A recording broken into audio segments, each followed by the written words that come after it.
physical. It's time to talk some piss and more. We gonna talk about it all. DVD, CD, UHD, VHS, books, Blu-ray. Who knows, maybe you'll even see a laser disc today. Let's get physical. We wanna talk some physical media. Movies and TV, music and more. Come check out what we have in store. This is the Media House Stream. It's time for some physical media on FanZcene. I know it was like really popular because it like won some Oscars and whatever, but Jimmy does that. It's got the Mighty Ducks guy. Got that guy. No! Yes, but no! He's not the Mighty Ducks guy! It's Emilio Estevez! We're the brand!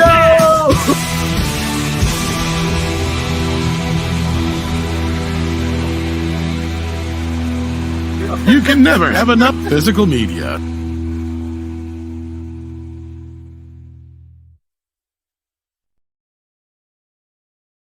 Hello, everybody. Hello, my fellow followers. Welcome back to the Physical Media Show here on FanZcene. I'm your host, Greg, and I'm waiting. I'm waiting for my second host, Tom. I hope he's all right. That's what took so long. I'm not sure, what's going on. So I'm just waiting on him. But hopefully he'll be joining us soon here in a few minutes. So hopefully. But anyways, let's go ahead and say hi to the chat, and we'll get into some stuff, and then Tom will join us, hopefully. So hi to you, Heather Preston. Glad to see you out in the chat. What's up, John the Beagle Dad? I cannot wait as well. Glad to see you. Where is my 4K disc of Remember the Titans, Uncle Remus? I know that's a popular movie amongst people. I didn't like the movie, so I did see in the chat earlier somebody like Boba Fett here mentioned it is available on 4K digitally. So there you guys have it. Yeah, it's a Disney movie, so good luck with that. You might get it digitally on 4K, but that's about it. And speaking of which, howdy, Boba Fett. Glad to see you out there as well. Hell to you, Devil Knight 48. Hell, F both James Gunn and Kevin Feige is both egotistical morons. I'm done with the superhero genre and ready for something different. I'm pretty much in that boat too. Don't get me wrong. I'll be honest with you. I plan on probably seeing Doomsday and Man tomorrow, but I'm really not. I'm not hyped for these movies at all. I'm like superhero burnout, fatigue, whatever you want to call it. I'm finding myself being more interested in other things. I'm kind of burnt out on them or something. I don't know. And the sad thing is, I would love to be excited about Avengers Doomsday. I would love to be excited about Man of Tomorrow because I like Superman. I like the Avengers. I'm a comic book nerd and geek. You guys know that. But it's just like everything that's going on. It's just like interest is slipping drastically.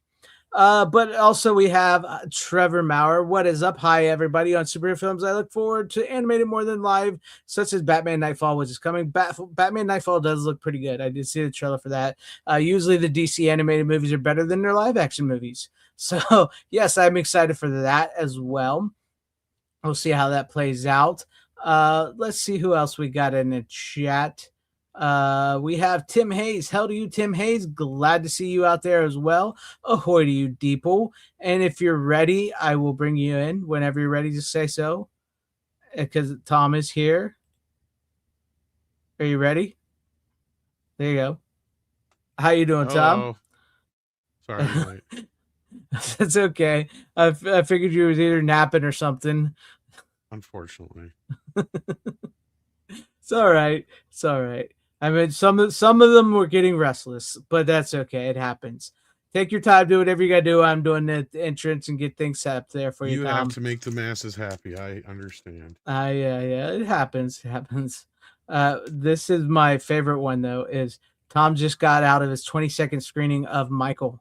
So, I like that. Hell to you, Jose Morales. Glad to see you out in the chat as well. Good to see you out there. And who else do we have out here? I think that is it. I'm all caught up on that.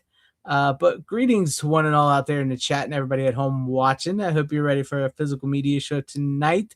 It's good. It's good. Good.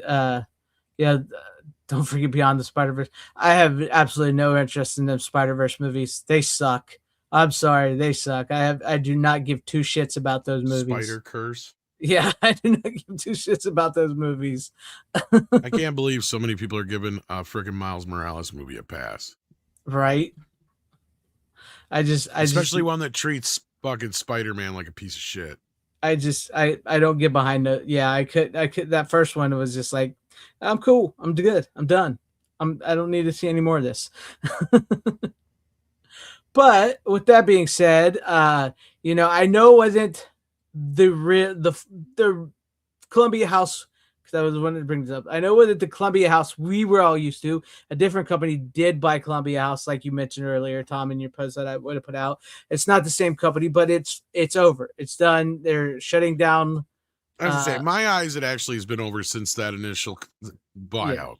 Yeah, because there was actually a good documentary put out there. I think it's on YouTube. You can watch it. Mm-hmm. I saw it. Yeah, where this guy who worked at Columbia House videotaped his daily routine there just to kind of get an insight on what it was like. And I don't remember why he did it at the time, but I'm glad he did now, because it's an amazing inside look at what the craziness that went on at Columbia House at the time, and just how the industry allowed them to basically run when they were nothing more than a fancy bootlegger.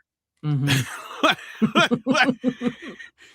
A step above BMG, which is funny because BMG is now one of the biggest names in music, right? Yeah, which is funny. But before they were bought out by Sony, yeah, like they were just this rinky-dink, you know, wannabe Columbia House, because their cassettes and CDs and records were even worse than Columbia House's, because both Columbia House and BMG made their own, but BMG just did not go that extra mile to make.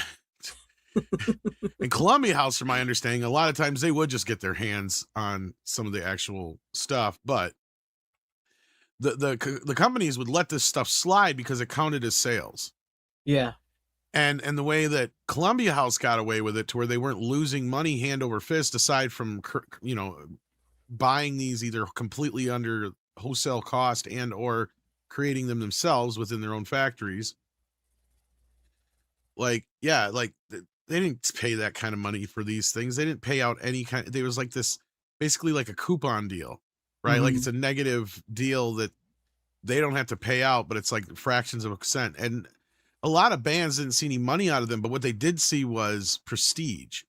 And for instance, in this documentary, I believe one of the things that's brought up is how the Columbia House is one of the reasons that Hootie and the Blowfish sold so many copies of Cracked Rearview Mirror. All you gotta do is probably still have a copy of Columbia House's Cracked or BMG's Cracked Rearview Mirror somewhere in your collection, which is sad, because I bought the special edition a little while back, and I'm going, I am a sad.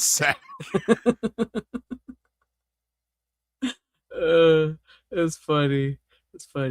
But on that that's note, how most of us jump started either our music collection or movie collection or both. And yeah, whether you were alive when it was the record days, the CD days, the cassette days.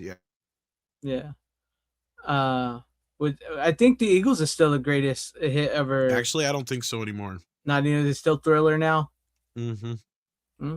Nice. Yeah, because I read an article recently where it basically was about how we'll never have another Thriller again. No, not in today's music landscape. Yeah, it's just impossible. There's no possible way we could ever have something as big as that ever again. So Thriller will go on to be the #1 biggest selling album of all time, leaving Eagles with that asterisk of biggest selling greatest hits album of all time, because I believe History still has the biggest selling original double album of all time, because technically the second half of History counts as an original double album.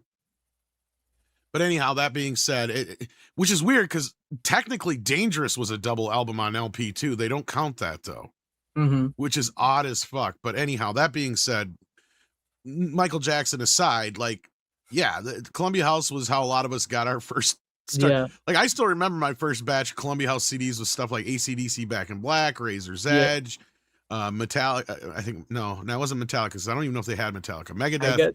I got no, I didn't get. Did they? I was gonna say Metallica might have been one of the few bands that they couldn't get, like Led Zeppelin and Metallica. Like we're some of the few in the Beatles. I did get some Creed albums from them. Yeah. Oh, that God, was later, everybody though. That did. Was later. Like, dude, like, come on. Like, whatever I got all kinds album of stuff you had in the 90s, chances are there's a 90% chance you got it from Columbia House. Yep. And the movies, too. It was so movies, easy. too. So easy. And that's what I was going to do is, like, in memorandum of Columbia House, I'm going to play one of my favorite Columbia House commercials.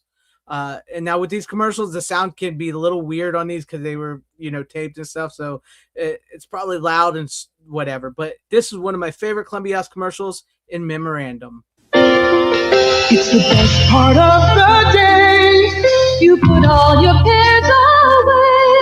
Get ready for a smile on your face. It's just the right time and just the right place. The music you love, the movies you share, the things that make you care.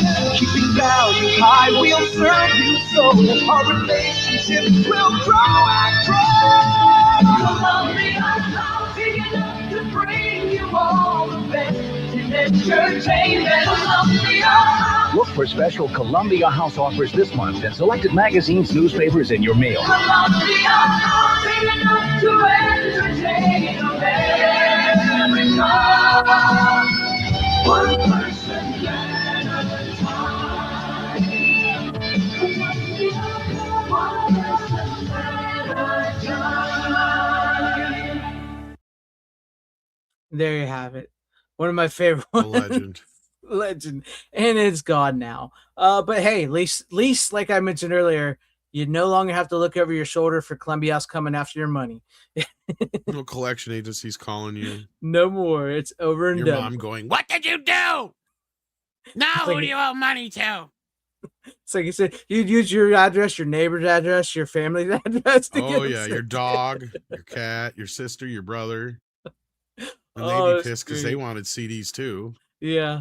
They'd be like, "Hey, what CD you guys want? You want this one?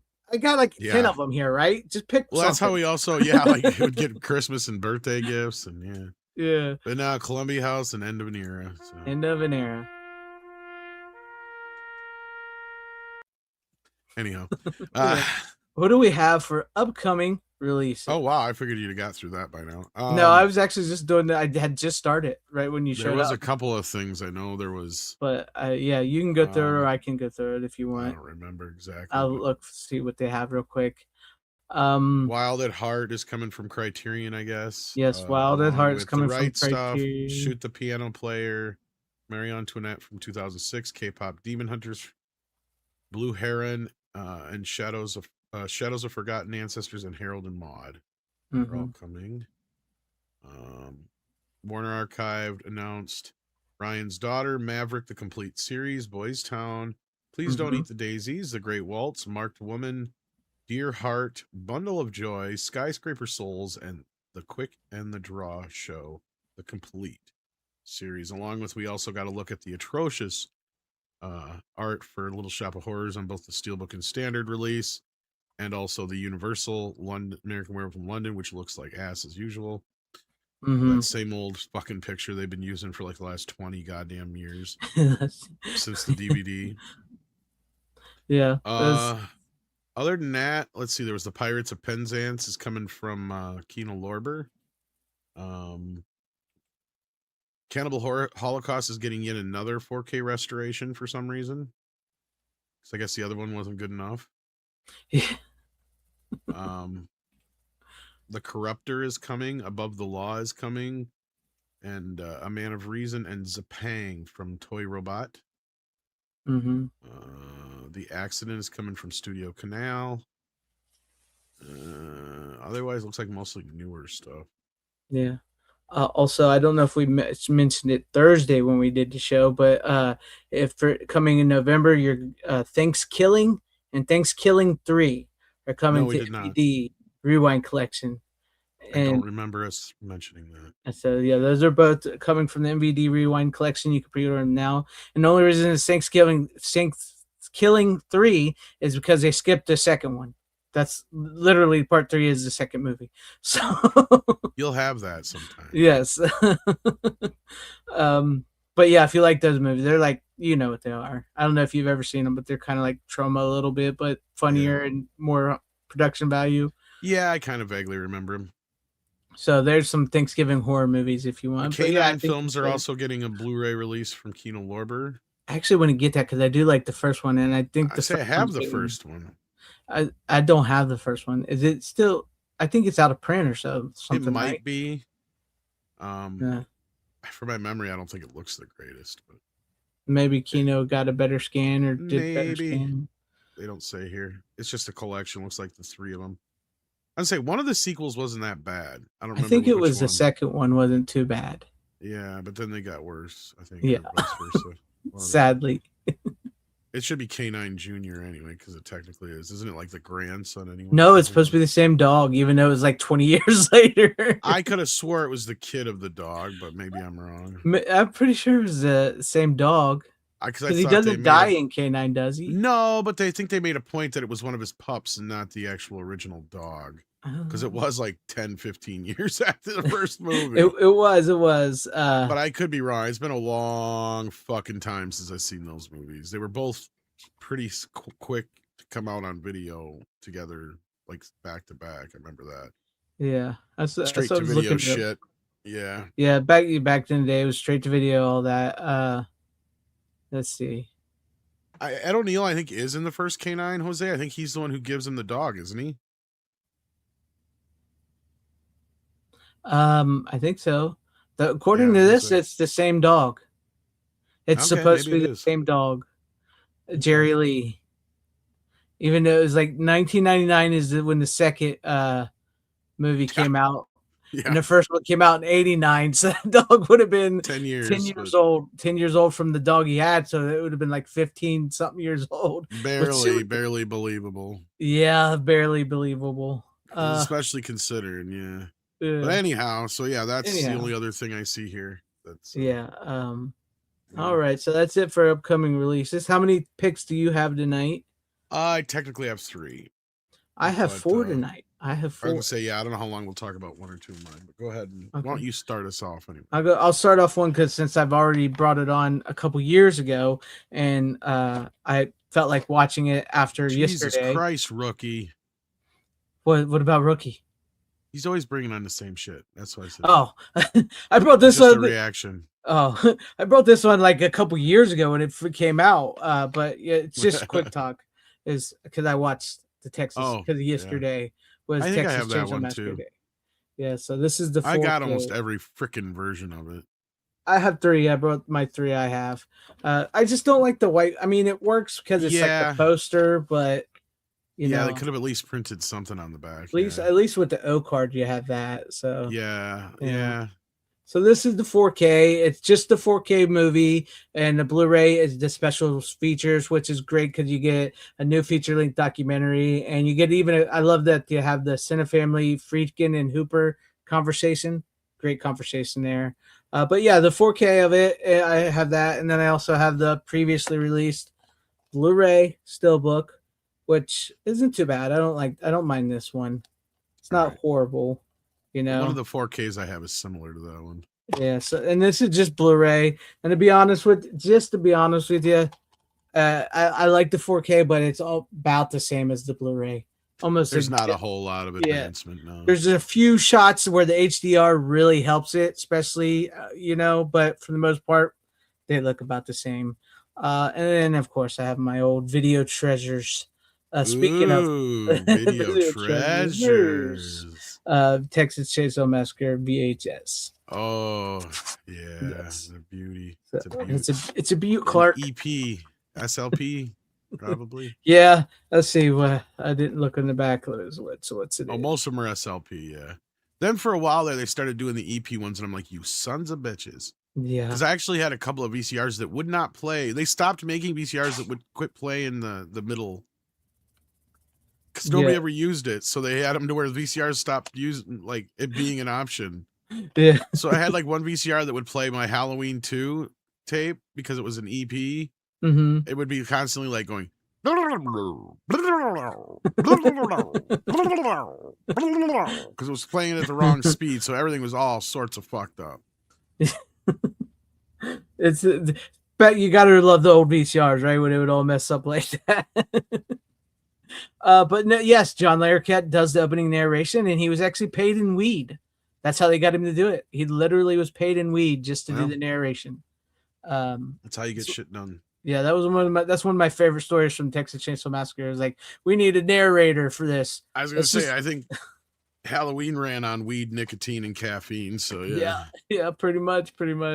What's up, everybody out in the chat that's coming in now as well? But no, yeah, it's an all-time horror classic. Yesterday was Texas Chainsaw Massacre Day. I didn't plan on watching it, and I almost watched the second one, but I think we brought on the second one more than the first one. Well, shit, the making of that first movie is probably a movie in the making of itself, right? Yeah. Like there's someday somebody's going to do that, either a TV series like The Offer or a movie about them. Because this movie, if you see the behind the scenes shit, it's crazy what they did to make this movie, because it was made for nothing. And when we say nothing, we mean nothing. Mm-hmm.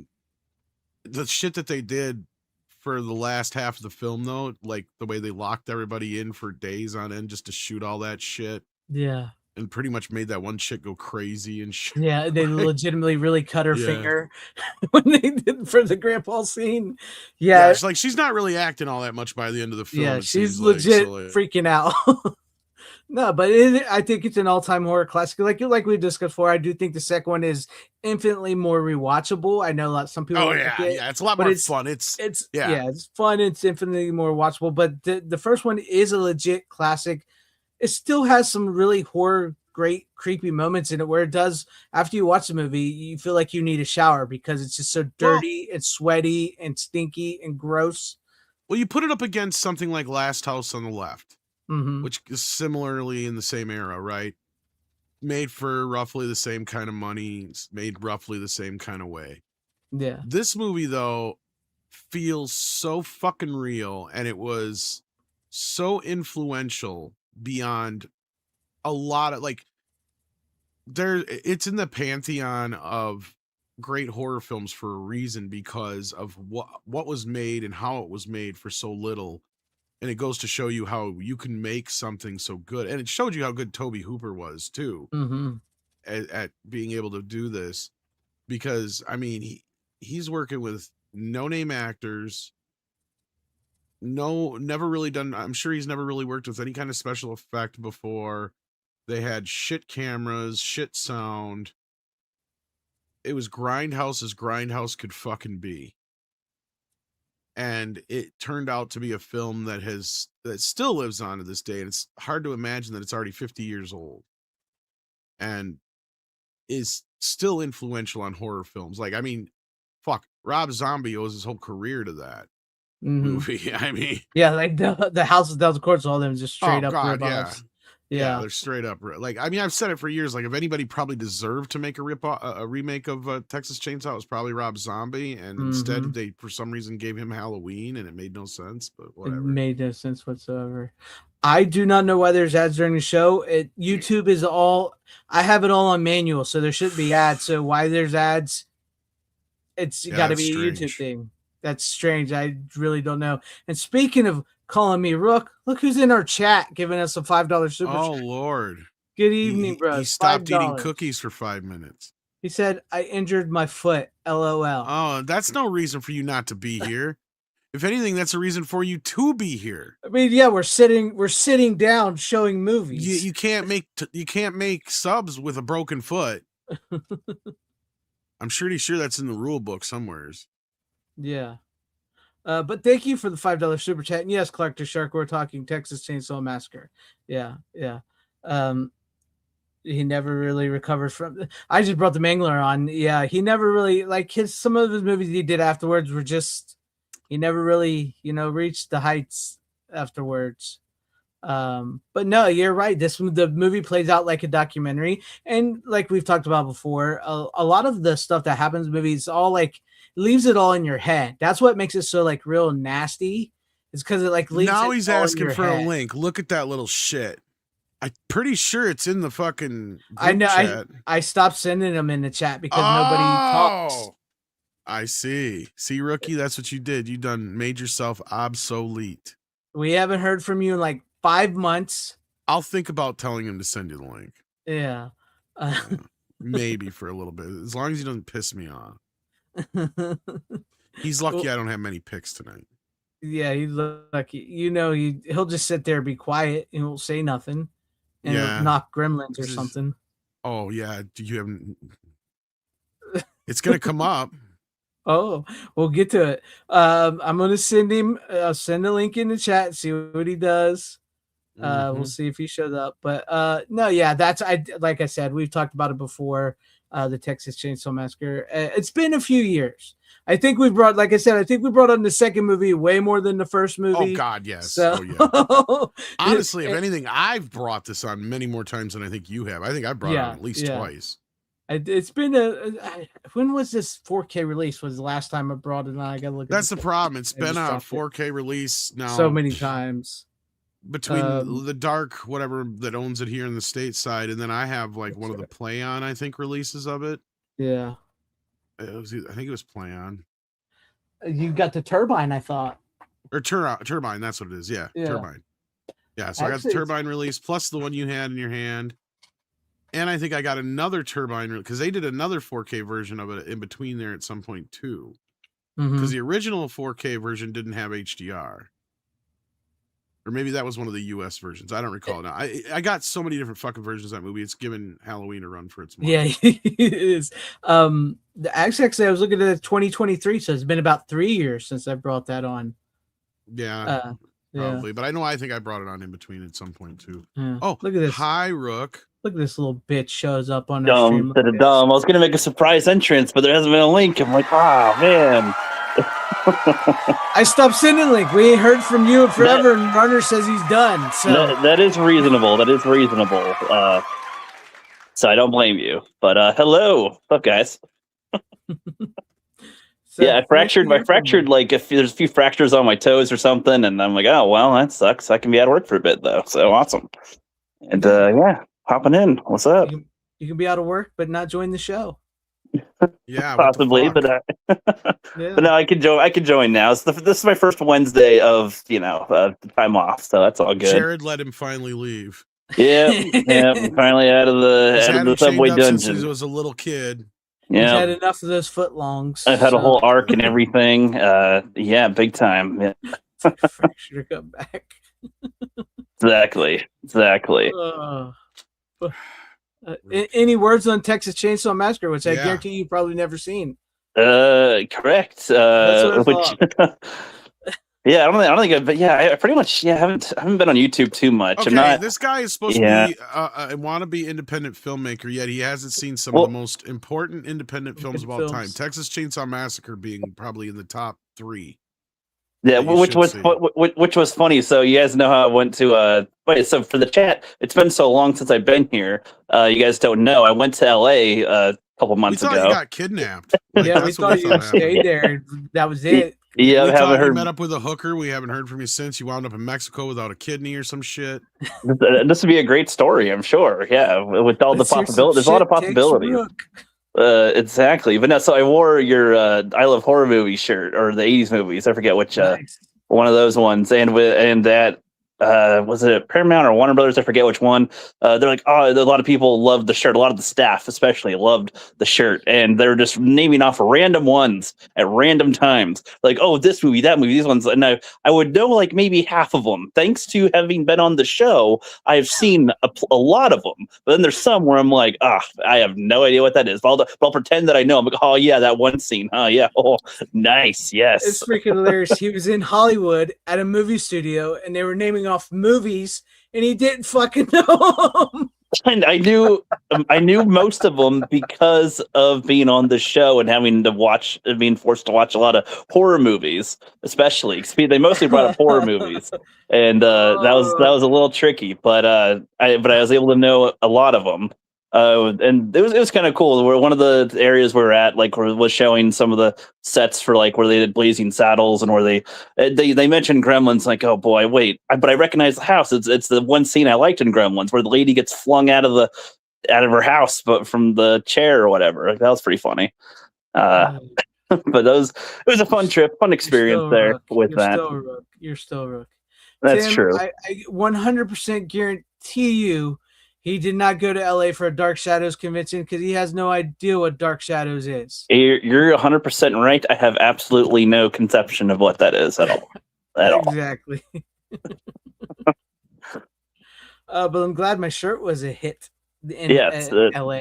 The staff liked that. It was kind of like a little sad because like the tour group seemed very mellow during the thing, while the guide is like trying to be all enthusiastic about showing us things, and so I was trying to have a good back and forth responses at least with it, and then at some point more people got into it. But it was kind of cool being on the actual. That was my first time on an actual sets of any kind, or where they film stuff. They really were showing a lot of Friends and like Sheldon and stuff like that, which was a little annoying having the abundance of those specifically. I was never attached to Friends, and I watched a little Big Bang Theory a long time ago, but had no real connection to those. But it was cool seeing some of the sets and some of the stuff on there, being on the actual sound stage where it is all that quiet. And their show, The Rookie, I think, is they're in between seasons or something, so they like leave everything exactly the way it is before they go on back. So it was a nice little experience.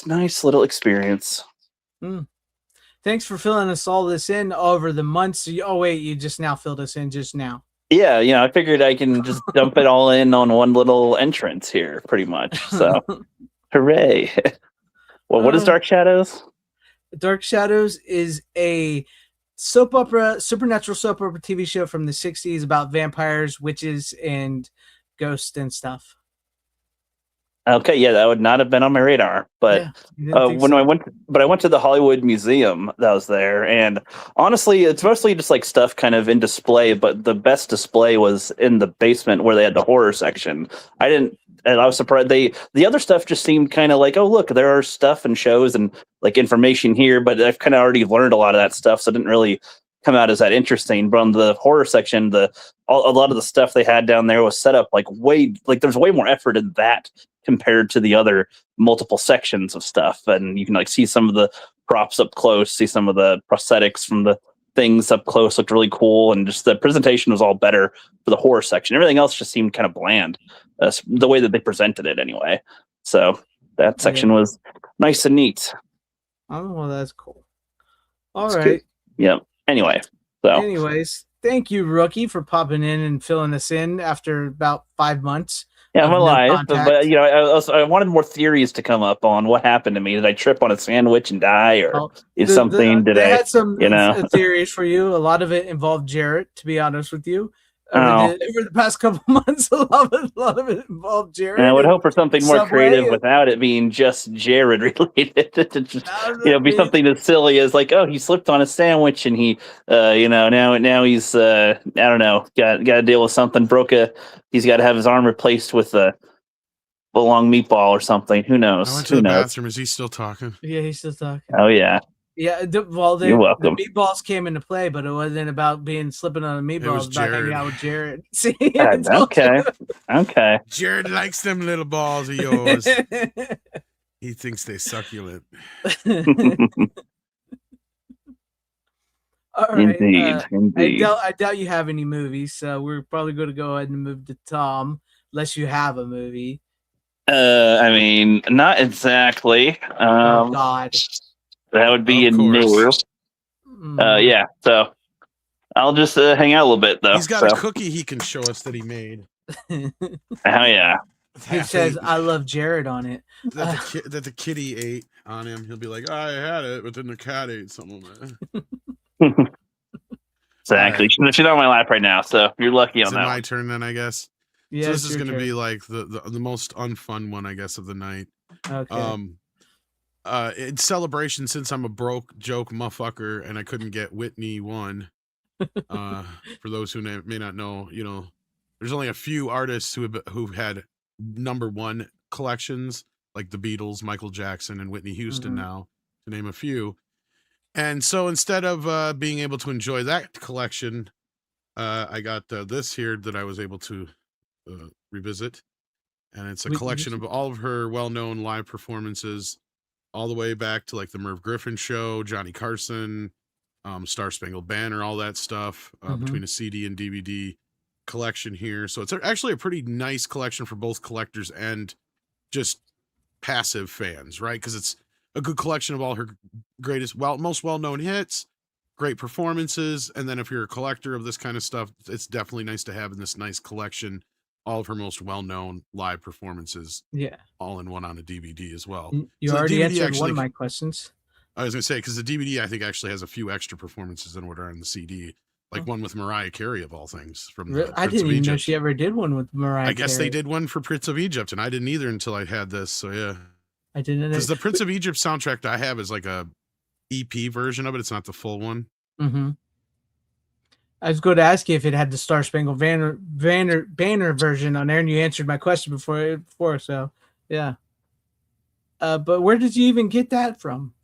It's out there. And when I initially bought it, I didn't even know it came with the DVD. I just thought it was a CD, because for the price I got it for at the time, I was like, this can't be right. When I opened it, I'm like, I guess it is, though. It's both CD and DVD. Well, that's cool. Like, yeah. Like all the way up through one of her last performances on the Oprah Winfrey Show. So yeah, I'd say it's like that Elvis one. I don't know how out of the closet I am. I've always been an MJ Motown type of fan. Like, yeah, I would say you're pretty. I just don't have many people I can usually get to talk to about that kind of stuff. It's easy to talk like Molly Hatchet and fucking Megadeth and shit like that with like, Greg and Nick and stuff like that. But it's kind of tough to pull out some Prince. Tom's like, we're sitting here like, hey, you remember that Ozzy Osbourne concert? And Tom's like, I got Whitney Houston. I remember Ozzy too. But no, I'll just make a joke. But no, I don't hate Whitney Houston. I listened to this stuff before. I mean, I can't say I'm a massive fan and own Whitney Houston. I almost albums, watched The Bodyguard as well, but I didn't get a chance to because I was so busy. I do like The Bodyguard. It's a good movie. Yeah, it's a very good movie. Speaking of a movie that needs a 4K. Or a new release. I know, right? And it's weird because the Blu-ray I have looks good enough that I think it was because Warner already was doing 4K scans way back when. So I'm sure they're sitting on one so they can redo it anytime now. And don't say it's not a popular film. That's one of the most popular films ever. I think until Titanic, it was the biggest selling soundtrack of all time. In fact, it still might have sold more than the Titanic when it was all said and done, when the dust was settled. But I have to look. But she took that Dolly Parton song, and I mean, like everybody, like people don't even know that's a Dolly Parton song now. That's how popular that version was. What this does is a nice tour through history to remind you of how long it took for her to build up to be the diva that she was, because she started, like I said, it's her first appearance on the Merv Griffin Show of all fucking things, where she's introduced with Clive Davis, the guy who just died here not too long ago, that I say famously is responsible for the downfall of her and Mariah Carey and several other people. But yes, yeah. So yeah, no, I mean, I get it. It's not the popular, cool, hip thing to be into as far as like a cool, like, horror aficionado or anything like that. No, but hey, I have a very eclectic taste when it comes to music. As you'll find out in one of my later picks as well, that is also music related in a way. That's perfect. One of the things I really enjoyed when we were over on Troy's channel talking physical media was all the records and stuff you guys were pulling out and the taste of music you guys have, because we're all different, right? Just because I'm some like guy who wears black shirts and listens to like dad rock and shit like that don't mean I can't talk a little Whitney Houston. I mean, you listen to Creed. They call it divorced dad rock. That's what it is, kind of. But I don't give a shit. It's sad dad rock in a way too. But yeah, you're not wrong. I bought like one of the last albums I bought a while back. Again, like the one that was right alongside Hootie and the Blowfish, that made me go, God, am I fucking just sad or what? Was the Presidents of the United States with the song Lump and Peaches and Lump, sad alone, shit like that. Yeah. Wait, I'm singing Gump from Weird Al for a minute. The same goddamn things. Same thing. It's okay, Tom. Kids are. And it had the they're kitty kids. song on it too, though. That was a good song. I don't care. Fuck you, Oh. kitty. You're gonna spend the night outside. Kitty on my foot, and I want to touch it. It's like we listen to some weird shit. Like I was reminded of the Butthole Surfers a few years back too. It's like, oh shit, yeah. Oh what? man, exactly, Butthole motherfucker. Surfers, you've never You heard don't of know them? good music no more. Oh, Kids don't man. have good music. You don't have bands like the Butthole Surfers. No, you don't have bad like. Remember Fish? Fish. Duh. Yeah, Just fish. just Fish. If you were a stoner kid, that was all you listened to back in the day. Like Fish, man. We follow Fish. That's where They're we like- go. They like stand for something. Oh, Clark the Shark Nose Pepper's a killer song. Oh, Pepper, man. You know what I just saw? Collective Soul just released a new song. Really? Yes, I saw. Now, there's it a band that I always felt never got their just due. right. They were so good. That fucking self-titled album is such a goddamn banger that nobody talks about. It's like that motherfucker is like the Zoso of our generation. It was Like, good. almost every track on that album is amazing, and like half of them went on the charts, like from December to The World I Know, and fucking God, there's a whole bunch of them on that album that are just They're great. so good. I mean, they never did get to do. Yeah, I was going through YouTube and I seen that they had a new music video up on YouTube, and I haven't listened to it, so I was thinking about getting to it. So, yeah, it was good. I love that band from the 90s. That's talk about 90s. Collective Soul, man, was like straight 90s. And I know we were talking about Whitney Houston, but we went down Black Hole Sun, yeah, Soundgarden. Well, it's kind of ironic that that the whole Columbia House thing kind of came up too, right? So like, yeah, I haven't let you. Yeah, that was Collective Soul. yeah, that was Collective Soul. That was their Shine. first album, though. Shine, yep. Yeah, Shine. Or not. Well, I don't know if it was their first album, but their first hit album, big album. Yeah, But yeah. No, that self-titled album that originally came in a colored tinted case, which I'm sure if you could find at a thrift store nowadays, I don't know how much they're worth, but I mean, they should be worth more, I guess is my point, because yeah, they were a band that just never quite, weren't on anybody's lips, and they should have been. yeah. So Gel was another great song off that album too. Fuck yeah, from the Nice, Jerky Boys. man. Hell yeah. That's You want good, to talk about good a music. banger? Like, Freaking good music, man. I miss good music. I really do. yeah, I picked up their greatest hits on vinyl a while back. I mean, I've had them on CDs, but I mean, yeah. it's nice to have the vinyl just as a collectible. Yeah, same. Which Well, is you funny guys- because speaking of vinyl, I just happened to listen to Eliminator like literally like 2 days before the drummer died. Yeah, ZZ Top. Yep. Yeah. That's insane. There's only one left now. So Or it's did just they- Z. Yeah. I was gonna say it was the one. I can't remember his name. Yeah, The one I guy remember either. died, and then the drummer died. Yeah. The one without the beard, named Beard, died. He's the last one who Yeah. just died. Yeah. Then Beard died. The one with the beard died.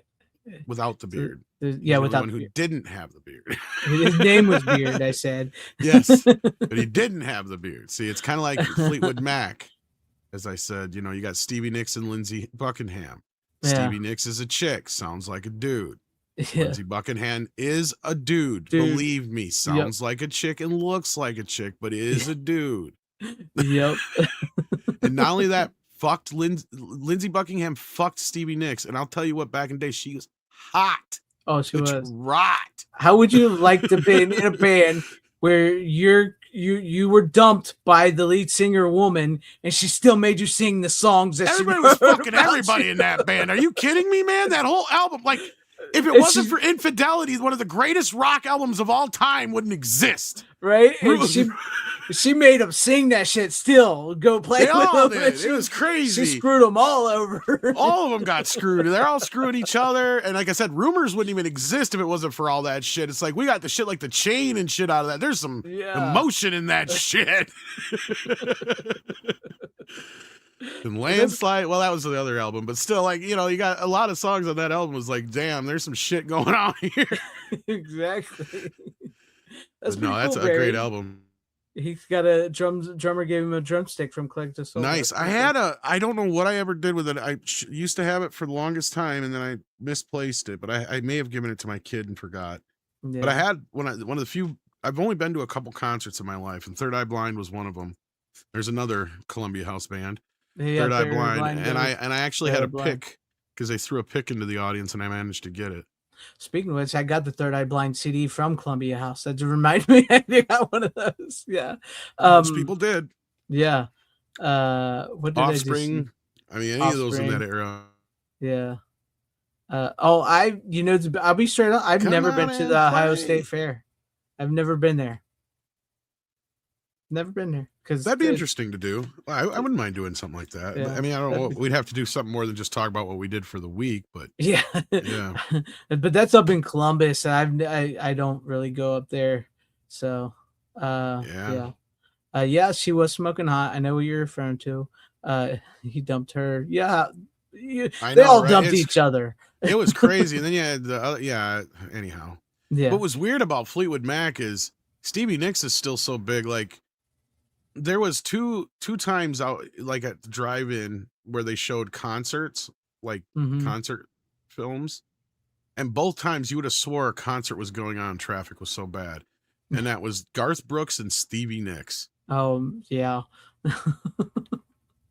And I can't believe I didn't go see the Garth Brooks one, but I really was pissed I missed the Stevie Nicks one, but I'm like, there's no way I would have got into it anyway. But yeah, I only know Stevie Nicks from referenced in South Park where they're having it be like referring to her as a goat. They're like, Miss Nicks, but it's a goat, and it's like that's the only reference I have of her. I have no idea who this person is. Oh yeah, yeah. I figured Rook, as much as he doesn't know about movies, I guarantee he knows less about any of these bands we've been talking about. ZZ Top is, I mean, there's only one of them, so they're. Yeah, I think their last album they did was like, what was it, 10, 15 years ago, I think now, maybe a little less, but yeah, they put a cap on it, I think, a while back. Yeah. Maybe they'll keep doing, maybe Billy will, you never know, but. You never know. I don't know how he would keep doing it without everybody else, but. Yeah, it just wouldn't be the same. Kind of like the Kiss, the one they quit doing it. Yeah. Just had other people doing it. Rook knows nothing about culture. Sad. No, he does not. Yeah, well, I mean, it's you have to pick and choose, I guess. Where did you grow up? In a barn or something, or just in a basement? Ghostbusters is okay. I'm just supposed to know everything at some point. Yep. I didn't like Gremlins. Beverly Hills Cops. All right, I think Rush Hour did it better. I mean, yeah. Beverly Hills Cop ran so Rush Hour could walk, motherfucker. That's great for it. I wish it well. Yes. I guarantee you he has no idea. It's not unusual to be loved by anyone. He was in the movie I talked about last week. Yeah, you're Tom Jones. Can you fly a plane? Well, of course I can. Why, you've got one? Nope. All right. But with that, anything else about Whitney Houston? No, I mean, like I said, it was really just because I've been so busy with work. I've been just listening to a lot more music when I work, so it just happened to be. That's fine. Pop in the DVD to watch a couple of the performances, but that's like, I mean, I know we bring on movies, but like one of the reasons for the physical media show is to show more than just movies, even though it's mostly all we usually do, but CDs and vinyl and books and all that are always welcome on here because it does bring up something different every once in a while. So yeah, I doubt Rook has a favorite band at all. Yeah, probably not. But I mean, there's like probably it's like, I guess in my culture in terms of music is like there are songs that I've enjoyed, but I never really got into any of their lives or anything to sometimes even know that. Nerd music doesn't exist anymore. If Rookie was alive 20 years sooner, he'd be really into Devo. Can you guys hear me? Can you guys hear me? Yes. Okay. I thought I cut out there. My internet. You didn't hear my joke? No wonder. No, my internet went completely out, but I didn't. But it because I said nerd rock doesn't exist anymore, or because if Rookie would have been born 10, 20 years sooner, he'd have been a hell of a Devo fan. Probably. I'm surprised he's not a Weezer fan. A Weezer or Weird Al. Yeah, I know some Weird Al. I figured. I know I the type. grew up somewhere. I grew up You with don't really like music, but I know the type of music you'd listen to. I like I mostly like rock music. At least like nowadays, it's like more so what I would enjoy. You like some AC/DC, but probably. when I some AC/DC, which was funny because like the radio only shows like 3 of their songs ever, but they have like over 100 songs, and it's like, oh, well, that's neat. And then so same with a lot of other bands that were, You know what's funny? Yeah, well, you just listen to the oldies station. You'll find a band eventually. You know what's funny? I actually do have a document. I didn't bring it tonight because I haven't watched it. It's a documentary on a on a band, a rock band. I don't want to say which one. I think I should have watched it. I wish I would have watched it because it could have continued this musical conversation. But I'll bring it on next week. I'll have it watched and bring it on next week, and you guys will probably have a good laugh at me. Interesting. Is it Creed? No, it's not Creed, but it's Nickelback. I'm not saying it's Sad dad rock. It's gonna be good. It's gonna be a good conversation. I wish I would have brought it tonight. I wish I would have watched it, brought it tonight. Divorce Dad. It's called Divorce Dad music. I get it. It used to be called Yacht Rock. Yeah. But anyways, anything else before we No, I got nothing else. All right. Now I watched this movie and I really, really enjoyed this movie. It's a brand new movie. I know Tom's talked about it a little bit, and I just now got to it, but I watched Never seen Project Hail Mary. Yes, yeah. Oh, that one. Project Hail Mary with Ryan Gosling and Rocky. So was I right? About what? They could have cut 20, 30 minutes out of that movie easily. You're not wrong. They probably could have shortened it, but I didn't mind the flashbacks at all. They're pointless. They're dead. They serve no purpose to the fucking story. The people aren't dead. The people aren't dead. They're still alive. Dead when they get to space, though. Like the the people on his ship. Yeah, that's what I'm saying. Like all that stuff is kind of a waste of time.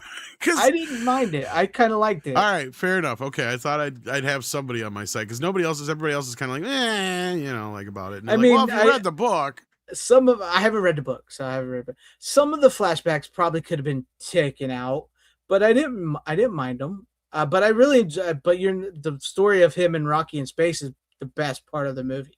So that is, I really, really enjoyed it. It was a fun movie. I gotta say, I don't know. I think maybe The Martian still might be a little better of a movie, but this movie was pretty good, pretty darn good. I enjoyed it. Yeah. It was fine the way it is, Tom. Oh, shush. No, but for anybody, it's like hard to explain this movie because you're really not supposed to know a lot about this. Have you seen it? Oh, I want to see it. It's one of those ones I want to see. I like space movies. I like space movies. So the last can't really talk about it all. The last space movie I saw, when I first heard people describe it, I was like, wait, like I thought I saw something like that. Because they say there's like an alien and a guy in space and stuff, and I was like, I saw an Adam Sandler movie where he's talking to a alien spider or something. He's a rock creature. That's a rock creature, and Ryan Gosling instead. It's Ryan Gosling. I know that's the difference. That's the only thing I know that's different so far. But I haven't heard any spoilers. So I don't know about Adam Sandler talking to the spider in that one. Yeah, I don't know about that. It was a Netflix one, so you guys probably didn't. I know the movie you're talking about, but yeah, I don't know if he actually converses. But no, it's kind of like basically The Martian meets Arrival, only better than Arrival. Because you're right, it's like this whole idea that this guy is isolated, alone. He's trying to figure out what this, thing is that's eating the sun, and he sees this other ship out there too that's an alien ship. So they try to contact each other, and from there it just kind of plays out. It's like reverse ET, is what I said. It's basically where Gosling is the alien in space, and he's kind of in the ET role, and Rocky is kind of the person guiding him through the stuff he doesn't get. And they both are kind of comparable to each other, right? Like they have this, there's some stuff in it that, like I said, there's bits and pieces that are just like, oh yeah, come on. But like, it's an enjoyable film, and it's a movie you can watch with kids. It's one of those movies that reminds you of an old Spielberg Disney movie. It is. Stuff like that back in the day. Like you could watch it with like Flight of the Navigator and stuff like that. It would be, that'd be a great double feature, I'd imagine. Yeah, no. What else did you think? What you think about it? Then, I really sorry, I'm enjoyed sitting here it. dominating it now. No, you're fine. No, I gotta say, I think I like Ryan Gosling better than Matt Damon. Like I said, I think The Martian is much more of a grown-up movie, like you were mentioning. This is a much more like a family, all the family can watch. And like Shirley to God here, I do love the practical effects on Rocky. A lot of it was still, some of it is CGI too, because that's like the only special feature they give you on this is like how they did Rocky. That's it. And a lot of it is practical effects, and a lot of it is CGI as well. But no, I really enjoyed it. I love this. Ryan Gosling really holds his own in this movie as like basically acting against a puppet and a voice, and spending a lot of the movie by himself at first before you get into all the flashbacks. And it's a really fun space movie. I think, like I said, I haven't read the book, but I think this movie works in such a way for families and adults, because I think like the adults, like the flashbacks are sort of for the adults, and the stuff in space and stuff is like for the whole family. And again, you saw it at home, so that's what I said even at the time with my review, is like seeing it in the theater. It makes it feel long. Like at home, it'd be a different story, and that's why I said maybe that's part of the thing is if I had waited to see it at home, I probably wouldn't have had the same reaction. Mm-hmm. But like in the theater, I'm just like, come on, I want to get back to Rocky and and the shit that's going on in space. I don't care about all this stuff. I don't care about these people. They're already dead. I don't care. Like they serve no purpose. And other than one lady, and it's like, who cares? Like now see, I do, maybe on my rewatch, I might feel that, because what I liked about it is, yes, I wanted to get back to the space and him and Rocky and everything like that. But what I liked about it is because like I personally didn't know anything about this story. I haven't read the book. I actually plan on buying the book now after this so I can read it. But I didn't know anything about it. So I liked the flashbacks in a sense because we're told in the beginning that he has no idea why he's on there, right? He doesn't know why he's on that ship. He doesn't remember. He has amnesia. He doesn't know why he's up there other than to save the stars and everything. And the flashbacks really work in helping bring back his memory when he's up there. And when he gets to the point to how he got on the ship, that's when you're like, oh, because they force him on it. The spoilers. I probably should have said that, but he's not wanting to go. And I really thought that really helped with certain scenes of like, because it helps with like the journey he's gone through to get to where he was, and like knowing about Rocky and what Rocky went through already, which I think that would have been kind of interesting to see some flashbacks to Rocky to coincide. You could have cut some of the movie and did a little like sort of flashbacks between each. But anyways, that I agree with, because all that other stuff is kind of ancillary and useless. Because not to spoil it for Rook, you're right. Like the whole point of that is there just to kind of set you up for this idea that, oh, what is it that's going to make him make the decision to go? And then you finally realize, just like he does at the same fucking time, that, oh no, there was no decision. It was made for him. Yeah. Yeah. And the thing is, like, they knew they knew he could do it. He just needed that push, really. And knowing now a little bit now after watching the movie and hearing a little bit about the book, that some people complained about certain things from the book. And I get that, but I haven't read it. So I plan on buying the book and reading it. But maybe, like I said, maybe on my rewatch, I might find the flashbacks annoying. So I want to get to my rewatch. Actually, I didn't like the movie as much. Like I didn't hate it or anything like that. It was like, it was good, just not as good as the first time. Because it just didn't have the same impact that first time. And I mean, it really did get to me that first time I saw it. I mean, overall, I mean, and the second time I saw it is when a lot of my complaints really started to kind of wear. Like I was like, okay, I could fast forward this, like, yeah. So I don't know, but I do. It says like according to Boba Fett, once you read the books, you want more flashbacks. So that'll be interesting to see. So when I get that book, I will read it and I will let you know. But no, I really, really enjoyed this movie. I do have a few complaints about the Amazon and how they do things, because you got to get the Steelbook, and the Steelbook is out to get extra stuff. This is just one disc. I think I'm getting. I don't know when that Steelbook's coming out, because October. It comes out in October. Say, yeah. I'm getting to the point now where, like, for certain movies like this, and it will come up again with another Ryan Gosling movie I have tonight, is like I'm also contemplating on buying the Blu-ray for the movies like this that don't come with the Blu-ray, because I think it's always good to have the Blu-ray as a backup. You know, I kind of It didn't come with a digital copy either. Nope, no digital copy either. Well, you do have Amazon, but still, like, yeah, which I forget. Like I said, I forget about that because I never watch Prime ever. I just use it for the shipping. But yeah, I've been thinking about buying Blu-ray for some of the movies that I mean, like I can watch the 4K. That's great. I can pop it in the living room, pop it in, watch the 4K and all that. It plays fine, but I've gotten used to the whole, like, first they give you the Blu-ray and DVD, and then they give you the Blu-ray and the 4K, and now you're just getting the 4K. And I kind of miss that Blu-ray because the Blu-ray kind of helps for not just like in case you're on a trip or something, or your family member wants to borrow the movie, and you don't want to give them the good disc. So, you know what I mean? So I've been thinking about that, but I really, really did enjoy this movie. I really did. I didn't know there was a book. I enjoyed it. 6 out of 10. Yeah, it's based off a book. I enjoyed this movie. I really, really enjoyed this movie. So I might give it another rewatch here soon. Who knows?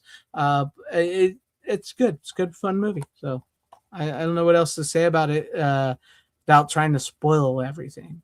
I got to say, like, I've heard the science in the book was really well done, and I thought the science in this was very, very good. You know, they don't get too mumbo jumbo with it. I know that was a point of contention for some people who read the book. It's like they kind of streamline it for audiences. So I don't know. I mean, I appreciate movies that at least try to take the science stuff seriously, even if it doesn't need it doesn't need to be. That's the thing with me. It doesn't need to be like this is completely accurate with how it works. Like, at least try to act like it does. Try to take it a little more serious instead of like a lot of films that have sci-fi that's just gooping stuff. If you like, that's kind of why I like The Martian, the tone with how they treat stuff there, where just things can go wrong left and right in a realistic way, even if some of it, well, this wouldn't have happened exactly that way. It's close enough. The belief is suspended enough for what they show in science forms. The same person that wrote The Martian wrote. Yeah, that's like the first thing. That's the main thing everybody's talked about when recommending Project Hail Mary is it's the guy who did The Martian. And stuff. So yeah, I do plan on seeing that one. Looks fun. Right up my alley. So it is a fun movie. I enjoyed it. I really enjoyed it. So yeah, I plan on getting the book and I'm going to read that. And so yeah, nerds. Whatever, bro. I'm a well-read, Creed loving. No, it was good. I really enjoyed the movie. I don't have really any complaints about it. I love Ryan Gosling's performance. I love how he captures this. He's like this actor that can capture like the cool, awesome, badass guy and also the really goofy, nerdy guy at the same time. But I thought you said you made peace. That's just something you say. I mean, yeah. I didn't mean any of that. I didn't mean any of that. He's also a good kind of actor where you could see him being, like the cool guy, but also just like a normal person. Kind of, he can kind of. You can buy him as a nerd, as a scientist, right? Like, there's certain actors back in the day who have done that, where they're like, "Yeah, I could never buy Steven Seagal as a fucking scientist," for instance. Yes. That would be funny. Like, I just discovered a cure for cancer. I kicked cancer's ass. I kicked it. I kicked cancer's ass. Yeah. I create platinum scrunchies. That's what you do. Perfect. Steven Seagal, Jean-Claude Van Damme in the They're going to space now. Okay, shut up. You'll watch it. Apollo 13. There you go. Steven Seagal and Jean-Claude Van Damme are the leads in Apollo 13. Houston, we have a problem here. We have a problem that I can't fix with my fist. One giant leap, more like a drop kick, motherfucker. Excuse me, I have to do the splits. And Steven Seagal, somebody get my pies out of the oven. He's never said I have to split and then did the splits and hit anybody. How did he not? How's he never done that? How's he never done that? I have to split. Sorry. Oh, yeah. Deadly Ground. That was a horrible movie. No, did not work. Hail Mary is a great, fun movie at the theaters. It's type of movie Well, I didn't go to theaters, but Did it's you the agree type with of my one movie. other thing that they missed out on, where they're sitting there and they're doing his voice, trying to figure out his voice? They should have had Stallone. Oh yeah, definitely. Especially since they go on Yeah, whole, it's like like, Adrian and everything. how about this? I don't know. No, you're right. A little too on the nose. They should have. Instead, they used Meryl Streep. I know. Like, yeah, that joke was funny, but Yeah. then they should have had Stallone right after that and Clint Eastwood or something like that. You know, like just a couple other voices that were just like, you know, just in there. But anyhow, you were going to say something else. I'm sorry. No, I completely forgot what I was going to say. No, it's like you said, this is like one of those movies that you would go to I didn't see it in theaters, but this is one of the movies that you would definitely go to the theaters to see. It feels like a classic, like you said, Spielbergian, Amblin type movie. It has that good old classic movie cinematic feel to it. Rocky was great, and the voice of Rocky was I mean, like you said, they should have used Stallone's voice, but the voice of Rocky was great. And he's like, "Where's my room at? Who are you talking to?" And there he can. Well, hear just me. as one He part can is the hear me. joke, right? Like, Yeah. and the ending, like the end of the movie, gets you too, because you're like, it's so good, and it's also like they leave it to where there could be more if they wanted it, you know. Yeah. So I really like Which that. I think that the author does have plans for future stories. Yeah. But anyhow, yeah, no, So I'm glad you enjoyed it. It would be fine to just have like one movie and that be it, though. Sometimes. Oh yeah, it's fine. I'm not 100% sure, but like, yeah, at this point, I mean, if he writes more books, if not even Amazon, I'm sure has plans for something. Probably. After the hit that it was. It was massive. So yeah. Yeah. I enjoyed it. It was really good. I guarantee you Netflix was paying attention the whole time. Yeah, sorry, was it talking a little too loud in the mic? Can you hear me okay like this? You're a little loud. I think a little bit, but yeah. I'm just on my phone mic, and I always feel like I always think I have to talk louder when I'm on my phone for some reason. No, so we can hear a pin drop, dude. If I'm like this, the old commercials. Yeah, I guess so. But if this is fine, then I'll talk at a more relaxed voice like this. Then that's fine. If you can hear it, that's all. I just aged myself with those commercials. Honestly, I'm like, I don't know what you're talking about. I'll just say yes and move on. Yeah, see, you pulled that in Hollywood and it didn't work out for you, did it? Mm-hmm. Totally. They're naming movies out in Hollywood, and he's literally out in Hollywood where they make movies, and they're naming movies, and he has no clue what those movies are. Exactamundo. So you had one more extra pick than mine, so I don't know if you had anything that you wanted to jump. You only have one left? No, I got two technically. I got two left. Oh, okay, all right. So because you went first, that's right. Yeah, I went first. So you can go ahead and do yours. All right. So I'm gonna do. Should I do? I'll do this one next. Because I'm gonna hold the suspense out a little longer. Okay. This is a movie I probably have seen as a kid and don't remember. And when I watched it, I'm like, yeah, I think I have seen bits and pieces of this. But I'm glad I rewatched it because it was better than I thought it would be at the end of the day.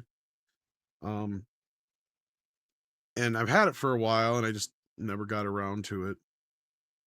But it's something interesting here I noticed about the cover. I'm gonna show y'all. It's called Urban Cowboy with John Travolta. Does anybody notice anything funny about his hand?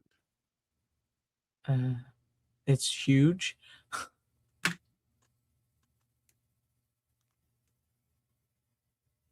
They took the beer out. Oh yeah. That's like they did with the I brought on that Christian Slater movie. Which one was that one? I'm trying to remember. Where he's the disc jockey guy in Pump Up the Volume. Pump Up the Volume. They took out the cigarette. That's right, they did. Yes. Yeah, they took out the cigarette. Yeah. So yeah. Well, the cigarette, I could see you taking out. Yeah, I was about to say the cigarette. But why the beer? But this, like I said, I'm looking at this going. Yeah, you can see his head there. Yeah, looks like he's holding onto his shirt or something. Yeah. Like, what year was this? This movie came out in 1980. Okay, so this movie basically did for country music what Saturday Night Fever did for disco. Mm-hmm. And is probably responsible for the huge wave of early 80s country just before line dancing came along. Yeah. And it's kind of the precursor to that. And it's actually loosely based on sort of, okay, it's not a true story per se as it is Gilly's Place is a real place. And the idea of it and stuff that goes on there, it was kind of the basis for this film because it was based on an article that was written about Gillies, which is a bar that was co-owned by Mickey Gilley, the country singer, which I doubt Rook even has a fucking clue who he is. No idea. Let's just continue. Exactly, Yeah. just continue. So like, yeah, and he has appearances in the film, but I mean, this also has like Charlie Daniels, and you got music from fucking the Eagles and Bonnie Raitt's in the movie, and I mean, just a who's who of country. Same thing was on the soundtrack. You've got Kenny Rogers and all sorts of others. It's just and it's not just country though, but also Southern rock. Yeah. So it's kind of this mix of both, and it's an incredible fucking soundtrack. I mean, you got The Devil Went Down to Georgia on here. You've got, Lion Eyes from the Eagles. You got fucking Stand By Me from Mickey Gilley, of course. Joe Walsh doing All Night Long. Fucking Bob Seger's on here. Boz Scaggs. Like I said, you got Kenny Rogers and Linda Ronstadt's on here too. Bonnie Raitt, like I said, Anne Marie's on here. Even fucking Anne Marie's on here. Jimmy Buffett does the theme song, and like, yeah, it's literally basically what if we did Saturday Night Fever, but with country music. Country music and line dancing and bull riding. Yeah, I mean, there's not so much the line dancing part because it's more just the hoedown shit and the bull riding stuff. Because that's like I said, because the things that kind of put Gillies on the map was the bull riding thing most of all, because that was the first place they ever did that. And it was kind of crazy because it brought in so many people, and the bar got so big, and they even bring it up in the movie about how they can hold like 3,000 people in that bar because it got crazy, because it would become like this. It started off as just like a regular standard redneck bar, but then it became the place where everybody wanted to come and play. So you had like all the big country acts, Alabama, and all them guys want to come and play and all that kind of stuff. So but it was like the mecca of cool, like the Studio 54 basically for country music. Yeah. So basically John Travolta plays this Texas shit kicker who comes to, I think it's in Dallas is where it is. Comes to town, and that's why it's called Urban Cowboy, of course. And it's more or less just a love story buried into this story about this that kind of revolves around this place. And the idea that John came to kind of, make his life a little bit better, make some money, and then go back home and buy a plot of land kind of thing. And you got, I think it's Deborah Winger who plays the chick in it. Yeah, Deborah Winger. She's Sissy. She plays Sissy. Yeah, and I'll tell you, that's what gets you into the movie, because their little love affair is like, you get to a point where you're like, bitch, you called this upon yourself. With Scott Glenn. Yeah, Scott Glenn. Because, Travolta's a bit of a dick at first, and he kind of brings it on at first, but then after a bit, you're like, oh, no, honey, you brought this all down on yourself. She even gets beat by him. Yeah, like, he warned your ass, and you had the better man, and you fucked it up. And you made it worse, and you could have had him back, and you fucked it up too late. But then, it's one of those typical. Look, it mirrors so many of those country backwoods fucking love stories we've heard so many times. If you're from where we're at or down south, you know these kind of love stories. It's that couple that no matter what, how many times they get fought. They're the ones that have been divorced and married like 6 times. Because they're just meant to be together, but they just can't get along. They keep going back to each other, and they just keep breaking up, going back to each other. Brian, I hope your family is okay. So don't worry about even being in the chat or anything. Yeah, don't worry about that. Family's an emergency. Take care of your family. Take care I of hope your family, okay. man. Yeah. Hope everything's all right. Yeah, I hope everything's all right. Yeah. Be safe, Brian. But Scott Glenn played a SOB in that movie. It's straight up a country. The movie is straight up a country song. Yes, absolutely. He moved to town. He met this girl. She cheated on him. She got beat up. They got back together. Yep. Got his guitar in his truck. Yeah. Oh, he has a truck. Yep. Yep. A gun rack and all. Yep. Yeah. Yeah. No, it's surprising how well Travolta can pull off the redneck shit kicker. It is. He is anything but.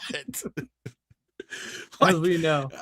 Look at this movie going, the only reason he's in this movie is because of Saturday Night Fever, right? Like, there's no any other fucking reason.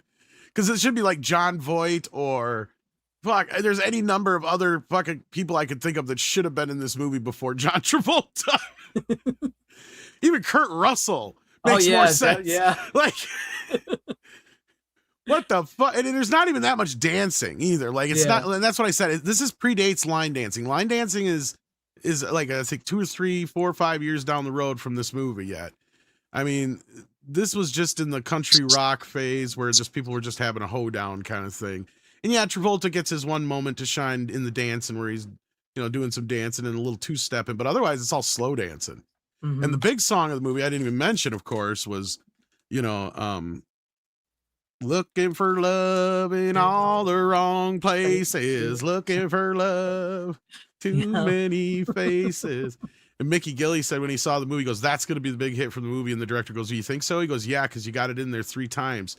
And he goes, not only that, you know how I know? He goes, how do you know? He goes, because when Travolta says, turn that up, that's my favorite song. And not only that, it's their song. So like everybody's going to associate that song with the movie. Yep. Right. So like, yeah. It's just the one song that probably lived on beyond the Eagles stuff. And I mean, they all are still pretty memorable songs, but I mean, everybody knows that fucking song. Wookin' Panub. Wookin' Panub in all the wrong places. And I love the Cheech version of that too, where he's like, hey, they always ask me why you got so much shit in your mustache. I say, well, looking for love in all the wrong places, looking for love. Oh, it's good old days, man. The good old days. No, I have not seen Urban Cowboy in forever. My mom and dad love that movie. So yeah. The scan is kind of up and down. It's from that age of Paramount, because this came out right out, because you can tell by the cover, it looks just like Footloose. That's what they released it with. Which I understand. And I think Saturday Night Fever is also along that same time period. So it had a similar cover to it as well.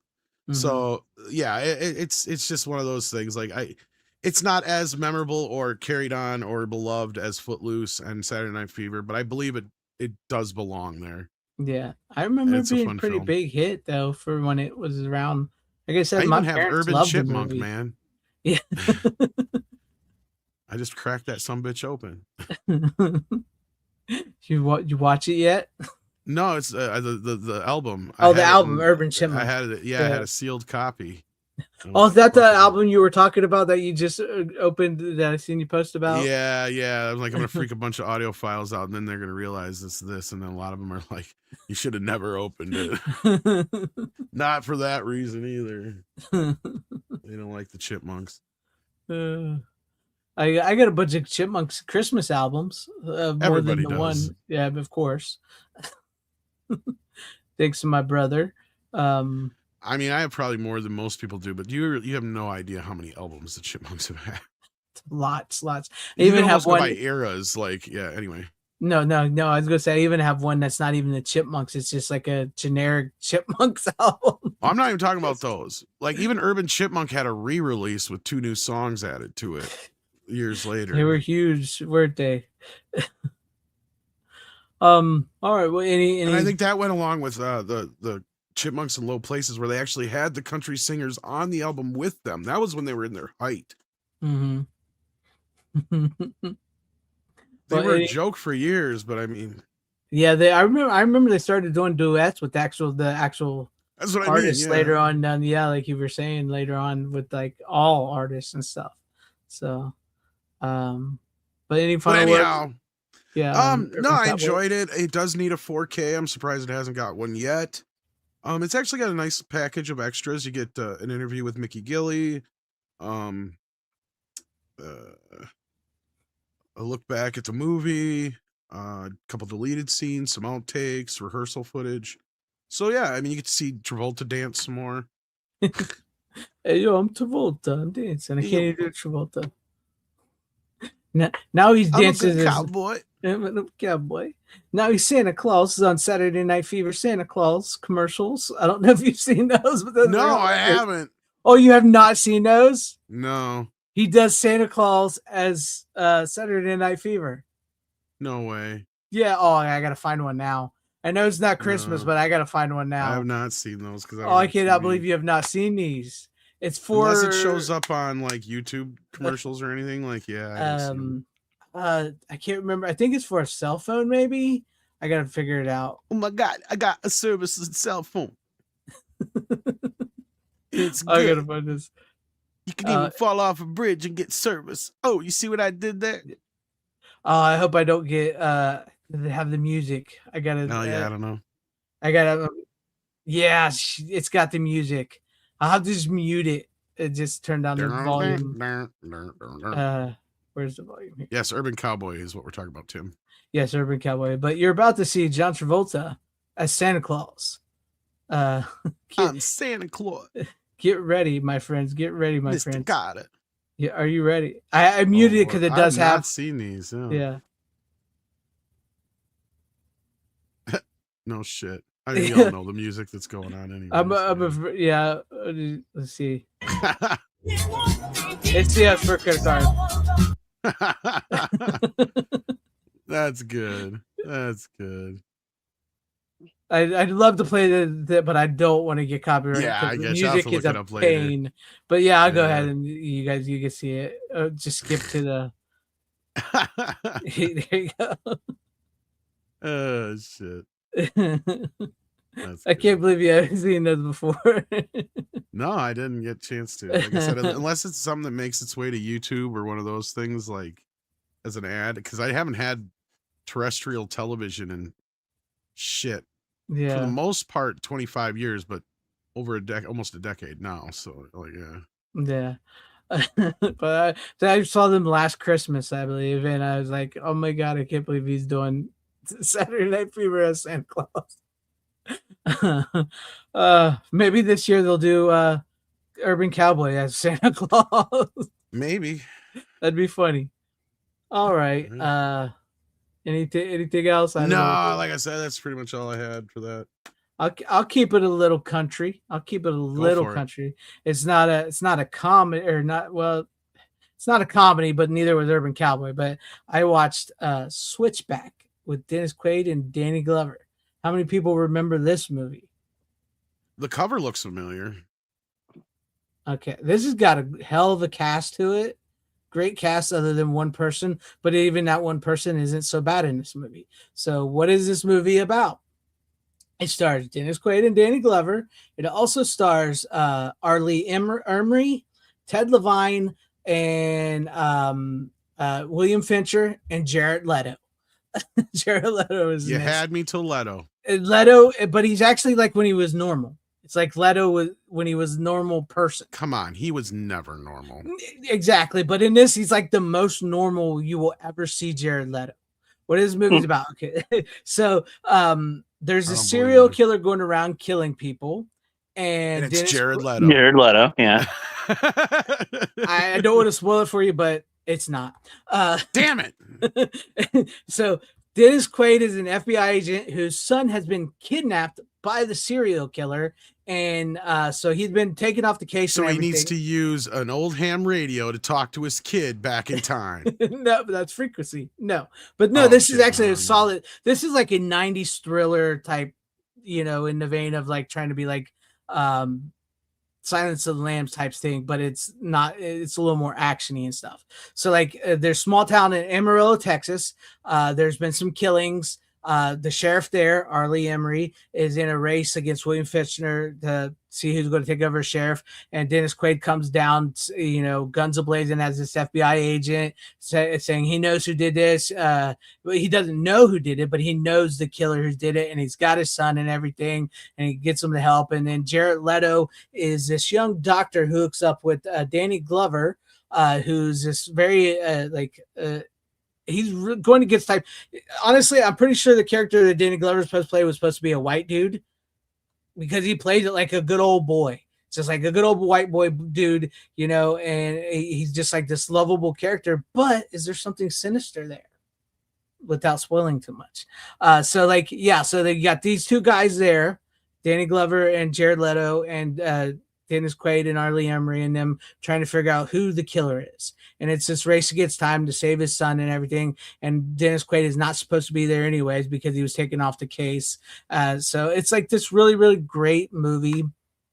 It is a really solid flick. And once again, you talk about country music. This has got like amazing 90s country soundtrack. You got Vince Gill. You got I can't even remember all the names. Like I'm trying to remember all the 90s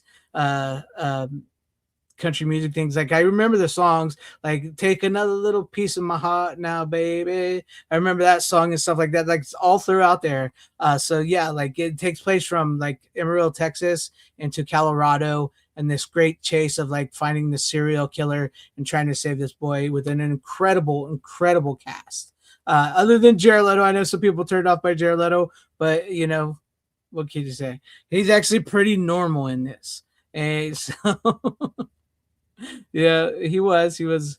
No, he looks crazy now. In this, he actually looks normal. No, I've met black rednecks before, but it's like just like the way his character comes across, and especially considering it's without trying to spoil everything, with considering that most serial killers are a certain way. Just saying. No special features. It's a Paramount movie, like you said. The scan isn't too bad, but it's pretty solid, like 90s thriller type movie. It doesn't get talked about enough. I think it's a movie that's often overlooked, like you were just mentioning with Urban Cowboy. I think this is one. I probably did. It's hard not to. It's hard not to want to give it away because it's such a good movie, and it's not like the movie holds it back till the very end. You know what I mean? But it does have this great mystery setup that you're trying to figure out the clues to and who you think the killer is. I spoiled it a lot, so maybe Tom's not even listening to me now. He's probably turned off his thing and moved away, and so he's not listening to me. So I haven't spoiled it for him. Rookie, I don't think gives. I'll forget it. I'll forget about it if I watch this in the future. I'll probably have forgotten about what you said now. So it's pretty good. It's like a cat and mouse chase of who the killer is and everything like that. And it's within a fantastic cast. I know Jared Leto is not somebody people like, but he's not bad in this movie. But then again, his role isn't huge in this movie. So I guess I've only seen Jared Leto in a few things. What would people not like him for? You don't know what people like Jared Leto? I forget. So I just forgot. I all don't the remember. movies he's made lately with the long hair, and he's in a cult, and he's been accused of sex things and everything and all that. Oh shit! I don't remember that. They considered him box office poison for a while because like every movie he was in bombed. Every movie he's in is bombing still to this day. I hear nothing about that. Yeah, he just had even more accusations come out again. Yeah, even more.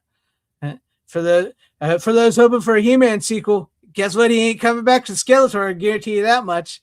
Which I doubt they'll ever get the sequel, anyways. I mean, yeah, he's in the Suicide Squad or something. That's like the main thing I remember him.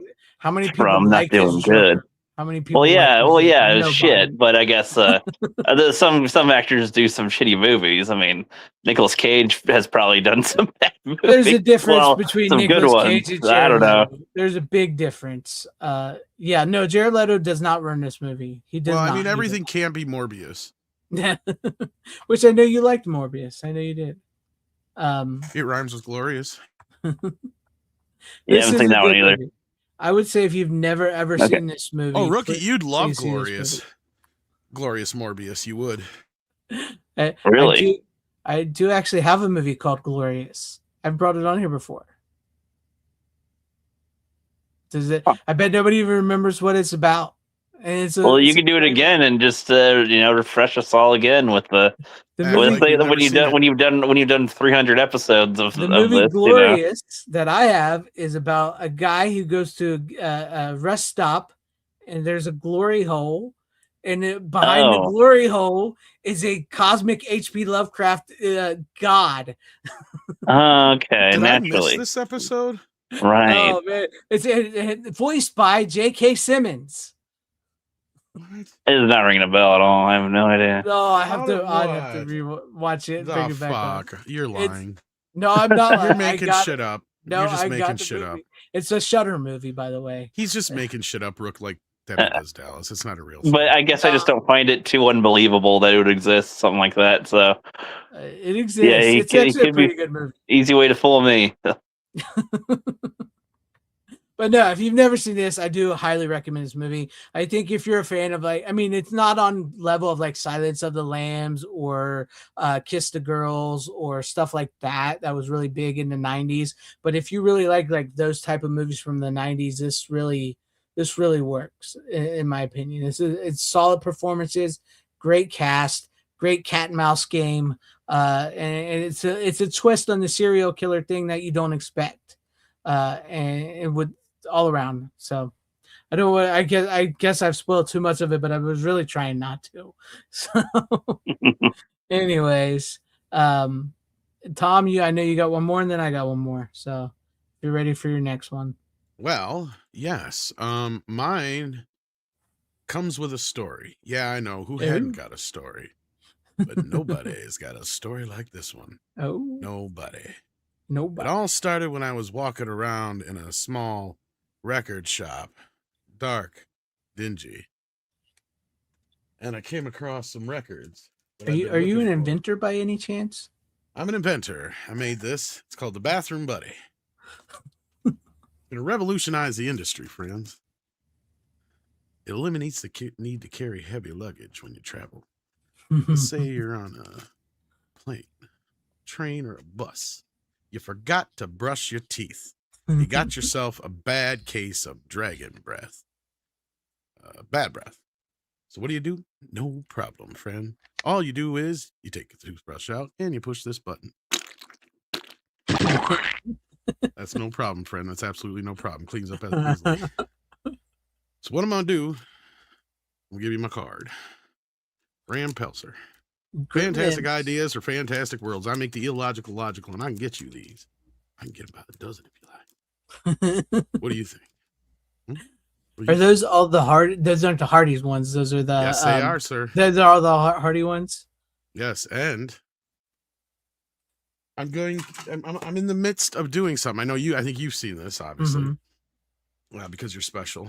But here's a preview for those who haven't seen it. Now, first, here's just the trailer for the Gremlins books, just so people who've never seen it know what they are. But yeah. There's something special for your kids at Hardee's.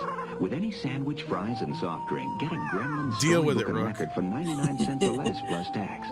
Collect all 5 of these read-along stories about Gizmo and his friends. It's here Gremlin books, it's here records too, 'cause you love Gizmo and Gizmo loves you. Now it's Gremlins that are making America say, it's here, it's all here at Hardee's.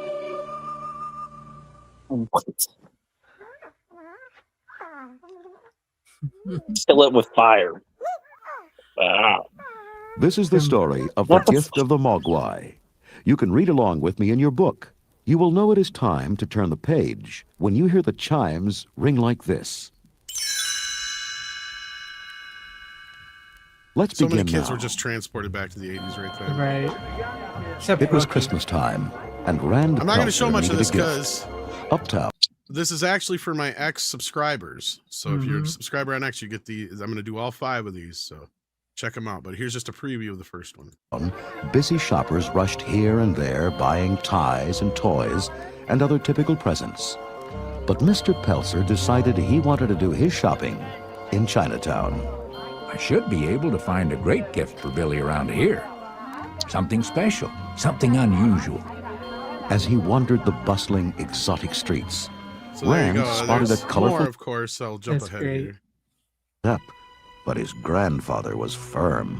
Mogwai is not like other animal. He is very special creature. With Mogwai comes much responsibility.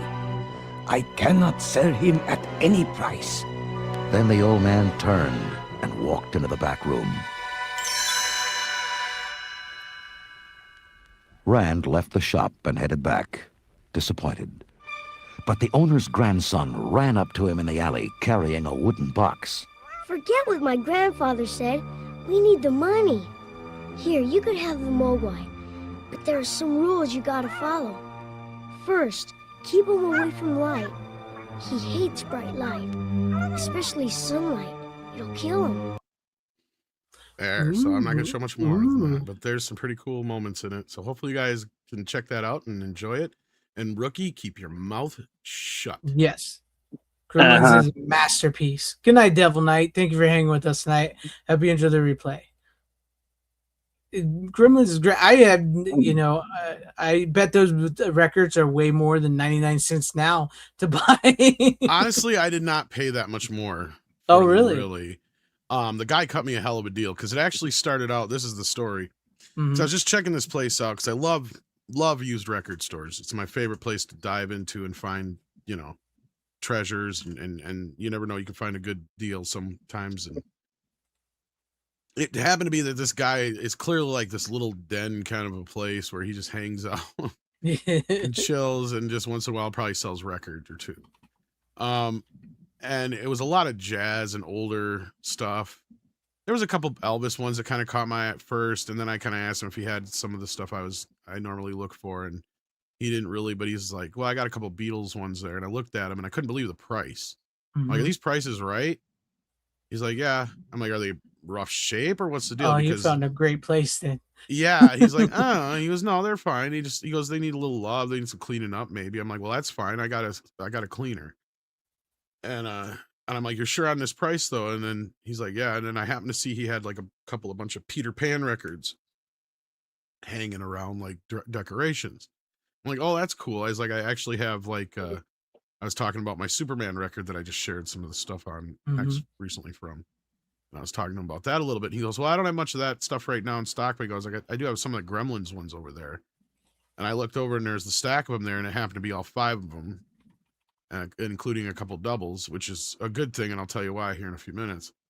But so I'm like, all right, I'll take the whole fucking stack. I'm like, what do you want for them? And he like looked at the Beatles records and he looked at them. He goes, I don't know, he gave me $20 for the whole batch. I'm like, deal. Like, nice. Those Beatles records alone, right, are worth. Yeah. But here's the thing, that fucking one of them was Abbey Road. The cover's in perfect fucking condition. It's a little faded, but it's in perfect condition. It's nice. And I cleaned it up, and it is primo. Sounds almost like the day you bought it. Beatles 5 or 4 or whatever one it is the other one I had. But I already had an older version of that, so that was kind of like more of a replacement for that one. And then Rubber Soul, it was in rough shape, the cover was. But when I got home and cleaned it, it sounds pretty damn good. Nice. Considering. So like, yeah, I got those 3 and all those Gremlins records for $20. Like, I could turn around and flip any one of those Beatles records tomorrow for $20 easy. I was gonna say, yeah. Like, you got no a hell problem. of a deal. I could flip Abbey Road right now for probably $50 easy. Damn. Look at Tom making it's deals. Finding somebody to buy it, but still. Yeah, right? you gotta find the right buyer. Now, these Gremlins records are not. Look, I've been hovering around them for a while because I had them as a kid. I had another copy that I bought years ago that were in the plastic. Like, these have been on the market, and somebody must have come across a box or 2 of these a while back, because these have been floating around on eBay for a while, and I've seen them in other places. So I've been just waiting for them to come back around for a nice price, because now that it's been a few years, the price has been climbing on them a little bit. And it just so happened that this guy happened to have them in the store. But here was the thing: is record 3 was cracked. So luckily there was 2 of 3, and 3. One of the 3 and 4 he had still in plastic, and the rest were open. But there were doubles of 3 and 4.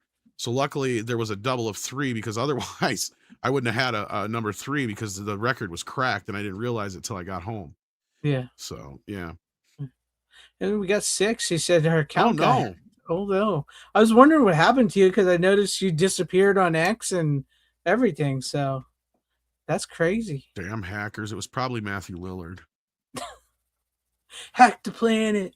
I hope you're all right. I hope you get it all fixed out or set up a new account or whatever. I was wondering what happened to you. Hope everything works. But no, you got a heck of a deal on these. You want to explain a little bit about these? And Rookie, keep your mouth shut. Explain a little bit about these. My opinion's widely known around here with Gremlins, so I don't need to say any more, really. Gremlins. You would explain a little bit about your Gremlins, what they're about and everything, Tom? Well, of course, they're just the movie broke down into 5 parts. So basically, all said and done, they managed to fit it down into 50 minutes, give or take. And it's not actually that bad of a truncation of the story. And Zach Galligan actually does his own voice in it. Otherwise, Oh, everybody really? else has different voice actors. But no, it's just the nostalgia of it. The art was done really well. The amount of work that went into these for what they were at the time and when they came out. I mean, when we were kids, like that, they were kind of a coveted thing because I mean they were kind of a premium because we were used to getting really cheap shit from a lot of those places. So when you would get stuff like this, that was kind of a special deal, especially like when they had the VHSs or these kind of books or So it was a very rare thing when you got something this cool. But it was a cool promotion. They're all mono except for Abbey Road, which is obviously stereo. Yeah. So yeah, that's the other thing, Barry, is that I'd flip them because honestly, I know this is kind of a sacrilege thing. I'm not that big of a mono fan. Like the Beatles, I know the exception. They're one of the rare exceptions. But I'm one of the few people that will remind people, you do realize that 9 times out of 10 post stereo, like anything that was mixed in mono was most of the time mixed and brick walled to death for teenagers in their little tinny fucking one speaker little record player fucking cases, right? Like you do realize that, right? Because I have plenty of proof of that. And people seem to forget that. And it's funny because these are the same people who say, oh, CDs from the 90s are shit because they're all brick walled. It's like, well, you do realize all your mono fucking records are brick walled to shit too. Because that's what they're made for, is to sound like as loud as possible and get everything they could into a single signal. But yeah, so no, in this case, though, the mono versions of the Beatles, because of how they were mixed in the U.S., are one of the few exceptions of that. And there's a few others, but yeah. But we lost Rookie on us because we were talking. Either his phone died or got too hot, or he just doesn't give a shit. He said BRB actually in the private chat. The Gremlins got him. The Gremlins got him. The Gremlins got him. No, I remember these. Well, I don't think I ever had these records, but I remember something about them as a kid. Like I said, you're a couple years older than me, so you. Yeah, I was gonna say you might have been just a tad young for him, but yeah, I'm surprised you didn't see him at rummage sales everywhere and shit. I probably did, and just like didn't think about it at the time. You know what I mean? Right. Yeah, because sometimes you see like a lot of those records and stuff, and you don't really go through them sometimes. Because like a lot of times up here, it's like, oh, it's just Christmas album or gospel album, Christmas album, gospel album. So you kind of just whatever you go to other things. But no, these are pretty cool. And I like the little video you're putting together for your subscribers on with the story and how the book and everything and digitizing it for them, the audio for that. So that's pretty cool. Well, and it's like high-end, like comic book art. It's really well done. And I mean, they had a lot of different kind of these books on record and tape, like this with the book. And a lot of times they were just still images from the movie, right? But once in a while you'd get these ones where they actually went the extra bit. And it might have been, I think, partially just because because actually as you're listening to the story, you kind of realize it was probably based on one of the earlier scripts too. Because there's a few bits in these books that are not in the movie and famously are in other places but not in the movie. And I think that's part of it. And because there's like maybe a couple of pieces of art that seem like they were from still images, but otherwise it's almost like it was all created on its own. Them. Yeah, and because they were just probably doing it at the same exact fucking time as the movie. So they didn't really know. But like, I mean, just some of the art is amazing. Like this is one of my favorite ones here. I'll bring up here. That when I did it, this one I did a very high definition scan of. Like I love this one. Nice. Yeah, I love this art. It's just amazing. Then you get some real classic ones. Like this is clearly based on one of the still images we all know pretty well. Like we've all seen that one. Yeah. And you get some great action art too, like here and just cool. This is like this cover. I love the look. Oh yeah, that's a nice one. They did put some work into these, didn't they? Yeah. That's what I mean. Like, I would love to have these as all 5 of the books would be amazing to have as like paintings, like to have those original paintings. Like, I'm sure they were tossed, but if somebody had them, I'd fucking love to have them. That'd be great. Yeah. Let's put them up on your wall. I mean, it almost looks like these were done by different artists. See, like, because look there compared to the Gremlins here. Yeah, they do. They look like different. Yeah. Like it was almost like it was done by different artists. Like with the mouth, as you can tell too. like the coloring and everything, just the design overall. Wouldn't be surprised if those were done by famous fucking comic artists and they're not credited or anything. Yeah, that's the other thing is Buena Vista actually did all these books, this series and many others that we know that ever had this is the story of da da da da. You can read along with me in your book, and you hear the chimes like this. And that was actually Disney that put those together. And then you had Peter Pan and some of the other companies that did it too. But yeah. Go figure. Those are pretty neat, though. I need to get those myself. Well, you digitize them, you can send them to me. So I do. But like, yeah, I'm always on the lookout for those. Like, I have like a couple other ones where I don't have the book I have the book, but I don't have the tape or the record with them. But like, I had Return of the Jedi and a couple other ones. But yeah, no, whenever I do see them, I do try to grab them because those are always fun ones. And sometimes the storybooks and stuff, especially if they do have still images, will sometimes have stuff that didn't make its way into the movie, like I said. Yeah. Sometimes it's the only place we see those things, or when people are like, where'd you get that from? Or how do you know about this deleted scene? It's like, well, we know it's there because we've seen the fucking storybook or the cards or the comic book, and we know it existed at some point. Yeah. It's always fun when you like see that image like in a card or in one of the picture books, and it's like, this isn't in the movie. How could we? And then, like, and you never see it again. I specifically remember like famously until it was on television, like there was a scene in Roger Rabbit. It's on the deleted scenes now, but it was in all the books and stuff where, Eddie gets kidnapped by Judge Doom and they paint a pig face on his head. And it was never in the movie, but it was on all the books and everything. It's like, why isn't this in the movie? And then when they finally showed it on TV, that was the scene they added back in to extend the time. So I was like, oh, finally we got to see the pig head scene. But like, yeah, you get that once in a while where it's just like, oh, and like the original ending of Ninja Turtles, that was in every version of the comic books and adaptations, but it was not in the movie. We all stayed at the end of the movie thinking that was going to be at the end of the credits. Yeah. Like back in the day, we even stayed for movies like that, knowing that, oh, maybe there was going to be an end credits scene, Yeah, some of them you did, especially like after Ferris Bueller and stuff like that, when you catch someone, you're like, you start to get, well, maybe I should stay for the end. Well, there was those exceptions once in a while where you're like, and that was one of them because I thought, okay, they're just going to put that after the credits, I bet, or during the credits. But they didn't. No, they didn't. They just cut it out altogether. But it's on the DVD, on the new Blu-rays. You can find it easier. Yeah, on the new ones. Yeah. It was there too, but depending on which version you had. Yeah, and here you had to watch the TMT ending on stream with Script Doctor and Razor Fist all these years later. Yeah, I did show that there. Yeah, that's right. Yeah. But yeah, so I'm gonna be doing that for a while in the background. So do subscribe to my X if you want to check that out. It's gonna be exclusive for at least a while there. I don't know how long, but at least a while. So will you be putting it up on your new channel? Or possibly eventually. I'm afraid of copyright claims for one. I was gonna say, as is what I was worried about. It might be out of date enough to where they don't give a shit about that stuff anymore, but they might not because it's Disney. Who knows?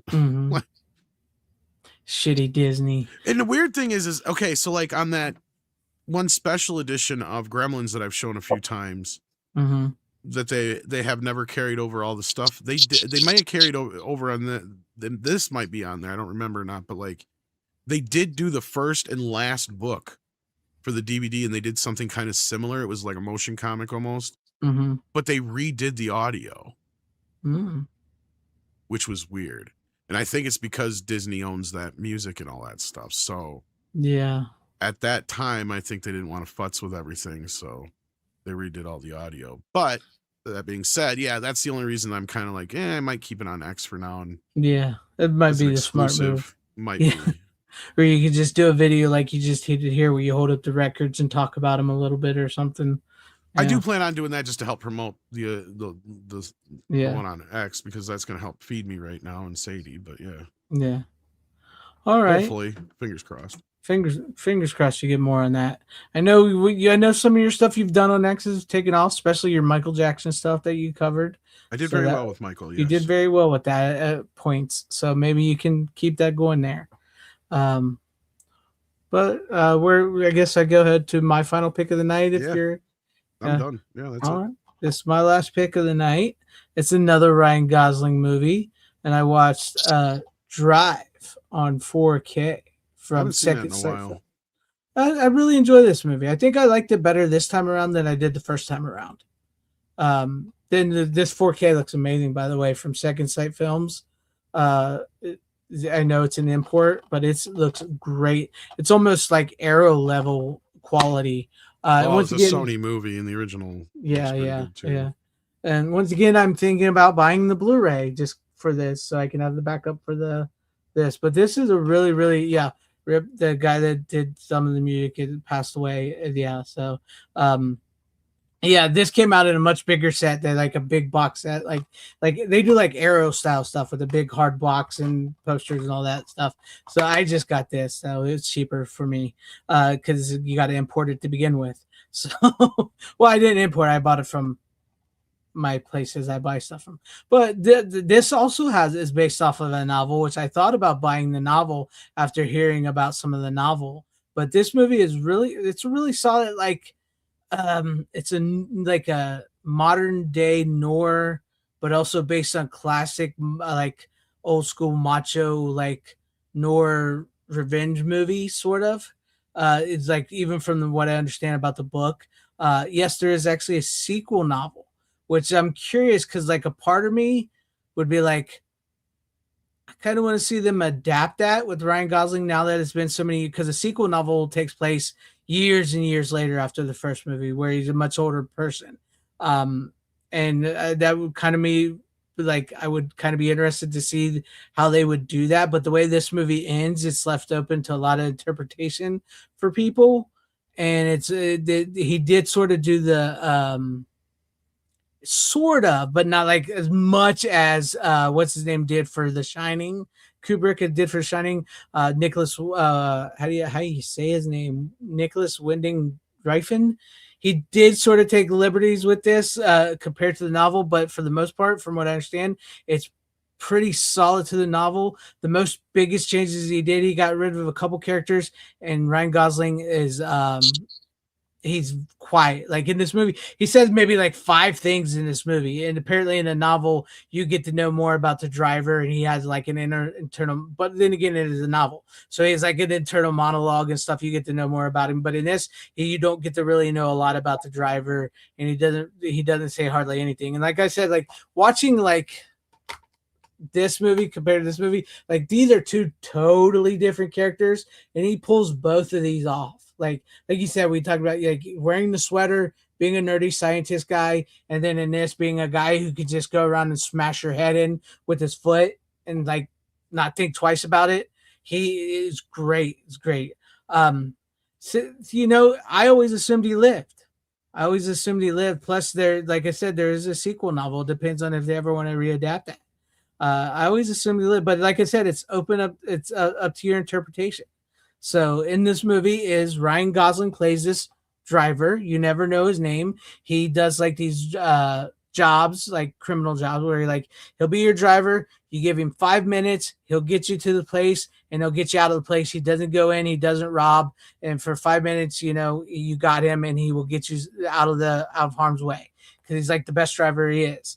And so he's in LA. He does that, and he becomes a driver for the movies. Stunt driver for the movies, and he works at a garage, and he starts to have a thing with the woman that lives in his apartment building. He starts having a thing with her, and sort of having a pseudo family with her and her son. And then her husband gets out of jail and comes back, and like that's when like things just start to go off the rails for him and everything, and all that like that as well. And it leads into like it's a great like crime thing because like there's crime bosses. Albert Brooks plays a crime boss, and Ron Perlman is a great just like slimy evil guy that he's got to get to and stuff. So yeah, they were great. Bryan Cranston plays his boss at the garage who tries to get him to go straight, tries to get him a race car and get him out there and everything, and just shit goes down the hill fast. Because what I really loved about this movie, he's so great. Albert Brooks is so great in this.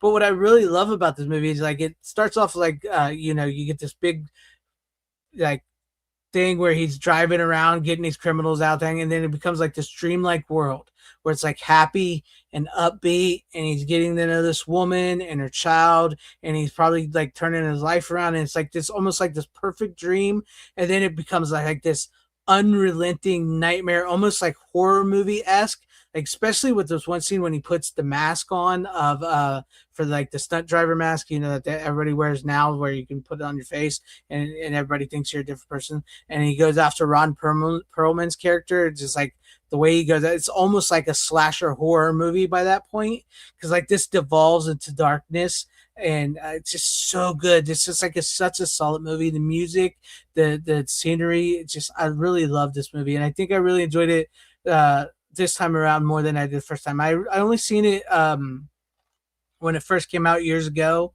and then so this was like the first time I've rewatched it in like maybe 10 years. So and it was really, really good. Oh yeah, the hammer scene, dude, the hammer scene is intense. Plus you get a bunch of naked boobs hanging around as well. Hooray. So you get, there's boobs in the movie. There's boobs in the movie. So yeah.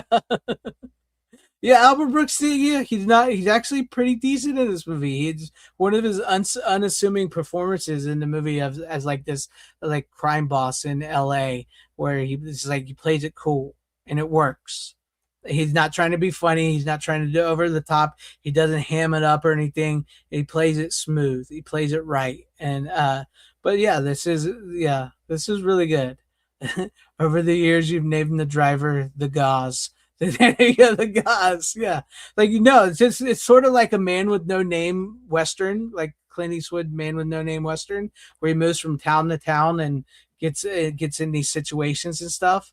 But like I said, the movie is open to interpretation with the ending of the movie. It's up to you whether or not you think he lived or died. I don't know if you've seen it, Rook, which I doubt it. I have. Oh, you have seen this? Yeah. Oh, did you like it? Yeah, it's really good. What do you think? Do you think he's dead? I'd have to see the ending again to get my thoughts on that. I think I went with probably, but I would need to see that again. See, I see it as he lived. I see it as he lived and he just left because he knew in his nature and what he was and what he just did, he was never going to have that life with technically he was not gutted. He was only stabbed once in the gut, and you never see, and when he even shows him in the car. And plus, like you said, if they ever want to adapt there's a sequel novel. So if they ever want to adapt it, I always felt it as like he got up, he knew he could never go back to the girl and the kid after what he did and everything, and so he just drove. He drove until he got away. I think the one he sustained was, but then he opens his eyes. He looks like he's laying there, like then he opens his eyes and he gets up and just drives away. I thought he was fine. I thought it's something he could have survived. And I guess to me, it's the kind of open ending where it's okay if he survives, but if there's finality with him being dead, that's fine because I'm not. You could probably make some sort of. Even if he did die, it's fine. It's fine even if he did die, right? Yeah. I mean, that's why it's open up to interpretation. Well, it's like I guess it's open up to interpretation as long as there isn't a sequel. That's what I'm saying. It's like then it's confirmed. So yeah, like, okay. There's a part of me that would like to see the sequel, which once again I have not read the books, but part of me would like to see the sequel novel adapted and see what they would go with it if they did. But also the movie as a standalone movie as is and the way it ends. And like you said, we're sitting here discussing it. Some people think he's dead, some people's alive, whatever. And neither one. I don't think either one's wrong. So like it's such a good standalone movie that has a great ending where you can discuss what you think of it. And I don't think either in that regard, I know you don't know, but it feels very David Lynch to me. The movie is speaking. David Lynch. That's David Lynch's thing. Is like where there's not as much direct dialogue spelling it out for you. Kind of a thing, yeah. Because this is a little Lynchian in and of itself. It's like because the movie plays out like a dream and then a nightmare, which is very David Lynch. And David Lynch did not like to explain his movies because it was his artwork. It speaks for itself. Whatever your interpretation is, That's what it is. Even though he may have something different, your interpretation is whatever you see in that art. That's yours. I do like that approach instead of this is how the person feels. This is how things are happening. It's like, no, let us kind of infer what's going on here. That sometimes makes room for it to be better, or at least to be discussed better, if anything. Oh yeah. When it's non-definitive, exactly. Yeah. So like in my mind, that's where I see it, is that he did live and he drove away. But also, if you saw that he died, I wouldn't argue that you're wrong. I wouldn't argue one bit that you're wrong, because if that's how you saw it, that's the ending for you. Also, I like he tells it, and like also I've heard people talk about the story he tells Albert Brooks' character, the mob is like the scorpion and the frog, where some people like, because some like the story of the scorpion and the frog is like the scorpion tells the frog he won't sting him if he gets him across the water and everything. Then halfway through he stings the frog, and the frog's like, why did you do that? And he goes, because it's in my nature, and now we're both dead, and they die. So you could see that as like, oh, that's what's happening, because him and Albert Brooks, they stab each other at the same time. That's like the scorpion and frog. But I saw that a bit differently. I saw that as like, because the scorpion tried to be good. He tried to be good, and he got halfway through being good, and then it's in his nature as a scorpion to sting. And that's much like in the movie, Ryan Gosling character is clearly a bad guy, right? He's clearly he's done some shit. You mess with him, he's not afraid to straight up kill you. And so he tried to go against his nature and have a life with this woman and this kid and be good. But eventually he's a scorpion, and that's scorpion. That's what he wears on his jacket. He's a scorpion, and he's going to sting, and he had to sting.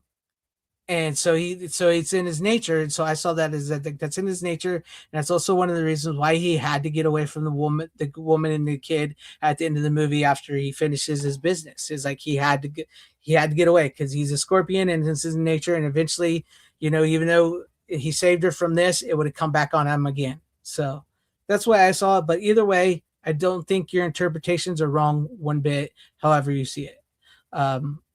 I think Tom said he's seen it a long time ago, so I don't know if he has. I mean, Tom, it's up to you if you want to say if you liked it. Honestly, it's been so long that I don't remember it well enough to wax about it, or I would have. Right. Obviously. That's what I figured. Yeah. I remember enjoying it. I remember it being good. The other thing I remember about the time when it came out, it was also on the cusp of Spacey being canceled, so a lot of people weren't talking about it just because Kevin Spacey was in it, basically. So, yeah. Kevin Spacey's not in Drive. Or no, okay, I was thinking of You're Baby thinking Driver. of Baby Driver. Oh my God, I've been sitting here going like, why don't I remember any of this shit in this movie? Never mind, I have never seen Drive. I'd be interested to see your take on this movie, because it's kind of like an old, from what I understand the novel too, it's kind of like an old like Clint Eastwood, Charles Bronson type movie. Yeah, I was about to say, it kind of has a Western feel in a way, or something. He's kind of like the Ryan Gosling character is like the man with no name, like Clint Eastwood's Man with No Name character. So it's sort of a Western. So no, yes, I have to see this. Then I have never actually seen it. My bad. I apologize. I totally got it misremembered. Because let me guess, Ryan Gosling. It's fucking what's his face in Baby Driver, isn't it? It's so I don't remember the kid's name, but he's the one I always get him flip flopped with. Fucking yeah. The other guy, exactly. Yeah. The other guy. Baby Driver's a good movie too. Don't get me wrong. Baby Driver's a good movie too. Forget everything I just fucking said. Just Ansel Elgort is the star of Baby Driver. Yeah, the other guy. Yeah. The one that's not a Gillingham. No. Gillenhall. Gillian. No, if I remember all these kids' names. Jesus Christ.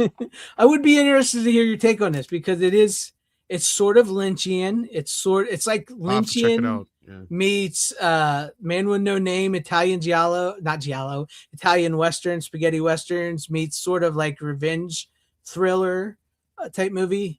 And like I said, from what I understand, like it's based off a novel. What I understand about the novel is that it's a little more hard boiled in that vein.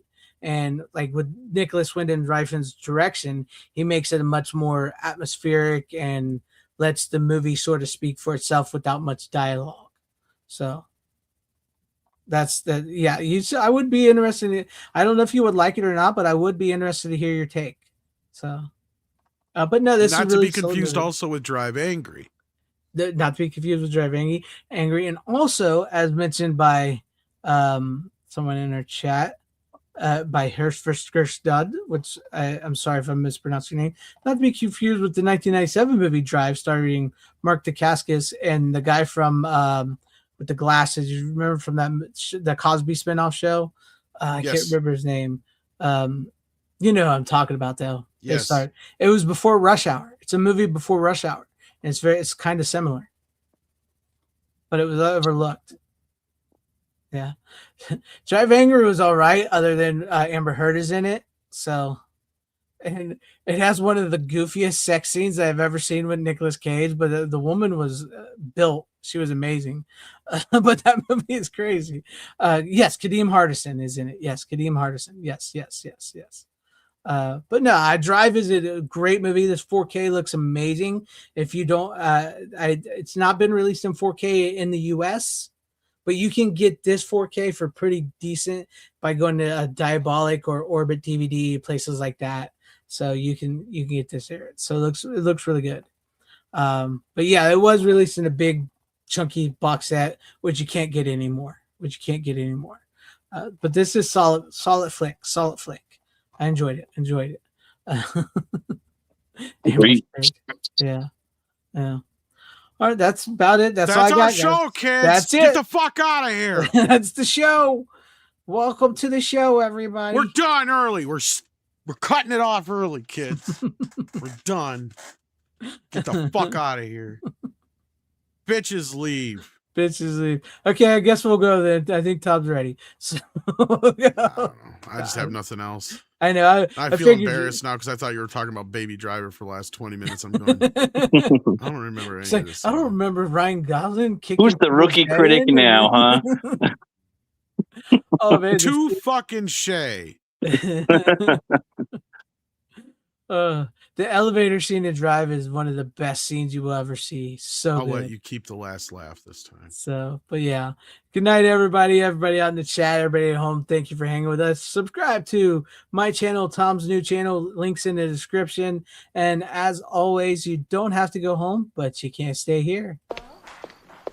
How you doing? Bitches leave.